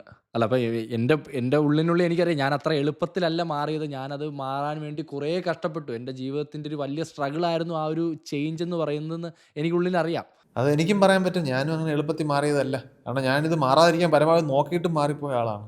അപ്പോൾ ഇനി ഞാൻ പിന്നെയും വിശ്വാസിയൊക്കെ ആകുന്നുണ്ടെങ്കിൽ എനിക്ക് എന്തോ മാനസികമായിട്ടുള്ള പ്രശ്നമുണ്ടെന്ന് മനസ്സിലാക്കിക്കൊണ്ടാൽ മതി. നമ്മുടെ ചിന്താഗതിയിൽ നമ്മൾ വീക്കായി തുടങ്ങി. എൻ്റെ റാഷണലായിട്ട് ചിന്തിക്കാനുള്ള എൻ്റെ കഴിവ് നഷ്ടപ്പെട്ടു എന്ന് മാത്രം മനസ്സിലാക്കിയ ദൈവത്തിന് തെളിവുണ്ടാവാന്നുകൊണ്ടല്ല അത്. ഇതുപോലെ രണ്ടാമത് വളരെ കോമൺ ആയിട്ട് പല വേദികളിലും ആളുകൾ ചോദിച്ചിട്ടുള്ള ചോദ്യമാണ്, ഇത്രയും ബയാസായിട്ടുള്ള മനുഷ്യൻ എങ്ങനൊരു യുക്തിവാദിയായിട്ട് മാറുമെന്നുള്ള ചോദ്യം. മനുഷ്യൻ്റെ ഒരു ഏറ്റവും പ്രധാനപ്പെട്ട ആകർഷണങ്ങളിൽ ഒന്ന് അത് തന്നെയാണ്. ഈ ബയാസിനെ ഓവർകം ചെയ്യാനും നമുക്ക് പറ്റും. പക്ഷെ ഒരു വ്യത്യാസമുള്ളതിന് നമ്മൾ അതിനെക്കുറിച്ച് അതിനു വേണ്ടി നമ്മൾ പഠിക്കണമെന്നേ ഉള്ളൂ. മനുഷ്യൻ പഠിച്ചെടുക്കുന്ന കൂട്ടത്തിൽ നമ്മൾ ഇത്രയും കാലം ചിന്തിച്ച രീതിയിൽ ഒരു വ്യത്യാസം അല്ലെങ്കിൽ ഒരു ചില പാകപ്പിഴകളുണ്ട് എന്നും നമ്മൾ തന്നെ മനസ്സിലാക്കുകയും ആ പാകപ്പിഴകൾ സ്വാഭാവികമായിട്ട് വന്നു പോകാൻ സാധ്യതയുള്ളതാണ്, നമുക്ക് വൾണറബിൾ ആണ് എന്നും അത് അറിഞ്ഞ് ഒഴിവാക്കുക. നമ്മൾ തെന്നി വീഴാൻ സാധ്യതയുള്ള ആൾ എങ്ങനെയാണ് നടക്കുന്നതെന്ന് ചോദിക്കുന്നവരാണ്. തെന്നി വീഴാൻ സാധ്യതയുണ്ട്, പക്ഷേ തെന്നി വീഴാതെ നടക്കാനും തെന്നാത്ത സ്ഥലം നോക്കാനും തെന്നലുള്ള സ്ഥലങ്ങളിൽ നമ്മൾ ആലോചിച്ച് നടക്കുമല്ലോ. അത് ട്രെയിൻ ചെയ്ത് നടക്കുക എന്നുള്ളതേ ഉള്ളൂ. പക്ഷേ എപ്പോഴും നമ്മൾ ചിലപ്പോൾ നന്നായി നടന്ന് പഠിച്ച ഒരാളും ചിലപ്പോൾ അത് എണ്ണിയേക്കും പലപ്പോഴും ഒക്കെ. അങ്ങനെ വീണിട്ട് എണീക്കാനുള്ള ഒരു മനസ്സും കൂടെ വേണമെന്നേ ഉള്ളൂ. അപ്പോൾ അതുകൊണ്ട് ഇറ്റ് ഈസ് പോസിബിൾ, നമുക്ക് പറ്റും. ബാക്കി Q&A സംസാരിക്കുന്ന സമയത്ത് വൈശാഖേട്ടൻ എടുത്ത് പറയുന്ന 2 മെയിൻ വാക്കുകളാണ് go where the evidence leads, അതുപോലെ തന്നെ question everything and be ready to correct your selfs. ഇത് രണ്ടിലും ഇപ്പോഴും ഉറച്ചു നിൽക്കുന്നുണ്ടല്ലേ? ഒരു സംശയം വേണ്ട. നമ്മൾ സാധാരണ ആളുകൾ നമ്മുടെ നാച്ചുറൽ ടെൻഡൻസി നമ്മൾ പോകുന്ന വഴിക്ക് നമ്മുടെ വഴി ജസ്റ്റിഫൈ ചെയ്യാനുള്ള തെളിവുകൾ നമ്മൾ കണ്ടുപിടിച്ചുകൊണ്ടിരിക്കുക എന്നുള്ളതാണ്. അങ്ങനെയല്ല, തെളിവുകൾ എങ്ങോട്ടാണോ കൊണ്ടുപോകുന്നത് നമ്മൾ അങ്ങോട്ട് പോവുക. ഇനി എവിടെയെങ്കിലും വെച്ച് നമ്മൾ തെറ്റായിരുന്നു എന്ന് നമുക്ക് തോന്നി തുടങ്ങിക്കഴിഞ്ഞാൽ അതിന് ഓപ്പണായിട്ട് അംഗീകരിക്കാൻ കഴിയുക, പരിശോധിക്കുക, തെറ്റായിരുന്നു എന്ന് ബോധ്യപ്പെട്ട് കഴിഞ്ഞാൽ മാറ്റുക. ഈ ഒരു പറയുമ്പോൾ കഴിഞ്ഞു, പക്ഷെ അത് പ്രാക്ടീസ് ചെയ്യാൻ വളരെ ബുദ്ധിമുട്ടാണ്. മനുഷ്യൻ്റെ ഒരു നാച്ചുറൽ ടെൻഡൻസി പലപ്പോഴും ഇതിന് അനുകൂലമല്ല. പക്ഷെ അത് പ്രയോഗിച്ചാൽ തീർച്ചയായിട്ടും നമുക്ക് വെച്ചടി കയറ്റമായിരിക്കും എന്നുള്ളതാണ് ചരിത്രം നമ്മളോട് പറയുന്നത്. എൻ്റെ ജീവിതത്തിൽ ആദ്യമായിട്ടാണ് ഇത്രയും സ്റ്റേജുകൾ പോയി സംസാരിച്ചിട്ടുള്ള ആൾ, അല്ലെങ്കിൽ ഇത്രയും ആളുകളെ ഇൻഫ്ലുവൻസ് ചെയ്തിട്ടുള്ള ആളുടെ നേർക്കുനേർ ഞാൻ സംസാരിക്കുന്നത്. അത് ഞാൻ എത്ര പേരെ ഇൻഫ്ലുവൻസ് ചെയ്യുന്നു എന്നുള്ളതുമായിട്ട് ഞാൻ സംസാരിക്കുന്നതിന് ബന്ധമില്ലല്ലോ. ഞാനൊരാൾ തന്നെയല്ലേ, സെയിം ആളാണ്. അപ്പോൾ അതുകൊണ്ട് നമ്മൾ തമ്മിലുള്ള കോൺവെർസേഷൻ അതൊരു പാരാമീറ്ററേ അല്ല, നാച്ചുറലായിട്ട് ആളുകൾ സംസാരിക്കുന്നതായിട്ട് ഞാൻ കാണുന്നത്. അതുകൊണ്ടാണ് ചോദ്യം തെറ്റുമോ എന്നുള്ള പേടി വേണ്ടാന്ന് ഞാൻ പറഞ്ഞത്. ഞാൻ പറയുന്ന ഉത്തരങ്ങളിൽ തെറ്റുണ്ടായിക്കൂടാന്നില്ലല്ലോ. നമ്മൾ ചോദിക്കുന്ന ആളും പറയുന്ന ആളും അവരവർ പറയുന്നത് ശരിയാണ് എന്ന ബോധത്തിൻ്റെ അടിസ്ഥാനത്തിലാണ് സംസാരിക്കുന്നത്. അത് നമ്മൾ തൊട്ട് മുമ്പ് ചോദ്യത്തിന് ഉത്തരമായിട്ട് പറഞ്ഞ കാര്യം തന്നെയാണ്. പറഞ്ഞതിൽ തെറ്റുണ്ടെന്ന് നാളെ ഒരാൾ ചൂണ്ടിക്കാണിച്ചാൽ അത് ബോധ്യപ്പെടുത്തുന്ന രീതിയിലാണ് എന്നുണ്ടെങ്കിൽ അടുത്ത തവണ ചോദ്യത്തിന് ആ ഉത്തരം തിരുത്തി പറയുക. പെർഫെക്റ്റ് ആയതിനു ശേഷം നമുക്ക് സംസാരിച്ച് തുടങ്ങാൻ പറ്റില്ല. തെറ്റുകളിലൂടെ മാത്രം ശരികൾ കണ്ടെത്തുക, തിരുത്തുക എന്നുള്ളതാണ്. അതെ അതെ, അങ്ങനെ വീണ് തന്നെയാണ് നമ്മൾ നടന്നിട്ടുള്ളത് എല്ലാവരും. അത്രയേ ഉള്ളൂ. വളരെ നന്ദി. സന്തോഷം. ഇത്രയും നേരം എനിക്ക് ഏതാണ്ട് 2-2.5-3 മണിക്കൂറോളം നമ്മളുടെ ഇന്റർവ്യൂ മുന്നോട്ട് പോയിട്ടുണ്ട്. ലോങ് കോൺവെർസേഷൻ ആയിരുന്നു. അതാ 3 മണിക്കൂർ. ഇപ്പം എനിക്കറിയാം രാത്രി ഇത്രയും സമയം നമുക്ക് വേണ്ടി സ്പെൻഡ് ചെയ്തതിന് നമ്മുടെ CS ഫിറ്റിൻ്റെ മൊത്തം ടീമിൻ്റെ ഭാഗത്തു നിന്നും നമ്മൾ നന്ദി പറയുകയാണ്.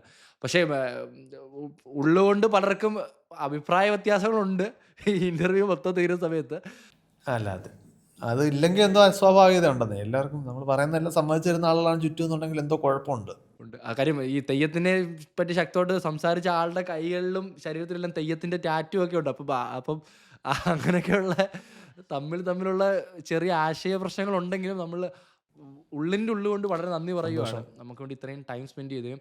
പിന്നെ എടുത്തു പറയേണ്ട കാര്യം, ഞാൻ പറയണോ വേണ്ടെന്ന് എനിക്കറിയത്തില്ല, എന്നാലും ഒരിക്കലും നിർത്താതിരിക്കുക. ഇപ്പം വൈശാഖേട്ടൻ ചെയ്യുന്നൊരു കാര്യം അത്രത്തോളം ആളുകൾ ഇൻഫ്ലുവൻസ് ചെയ്യുന്നുണ്ട്. നല്ല ഇൻഫ്ലുവൻസ് ശരിക്കും. അത് മാത്രമാണ്, ആ ഫീഡ്ബാക്ക് മാത്രമാണ് മുമ്പോട്ട് കൊണ്ടുപോകുന്നുള്ളൊരു പ്രേരണ. എത്ര കാലം പോകും നമുക്ക് നോക്കാം, പരമാവധി കൊണ്ടുപോകാം. എല്ലാം കൊണ്ടും നന്ദി. Thank you so much. സന്തോഷം.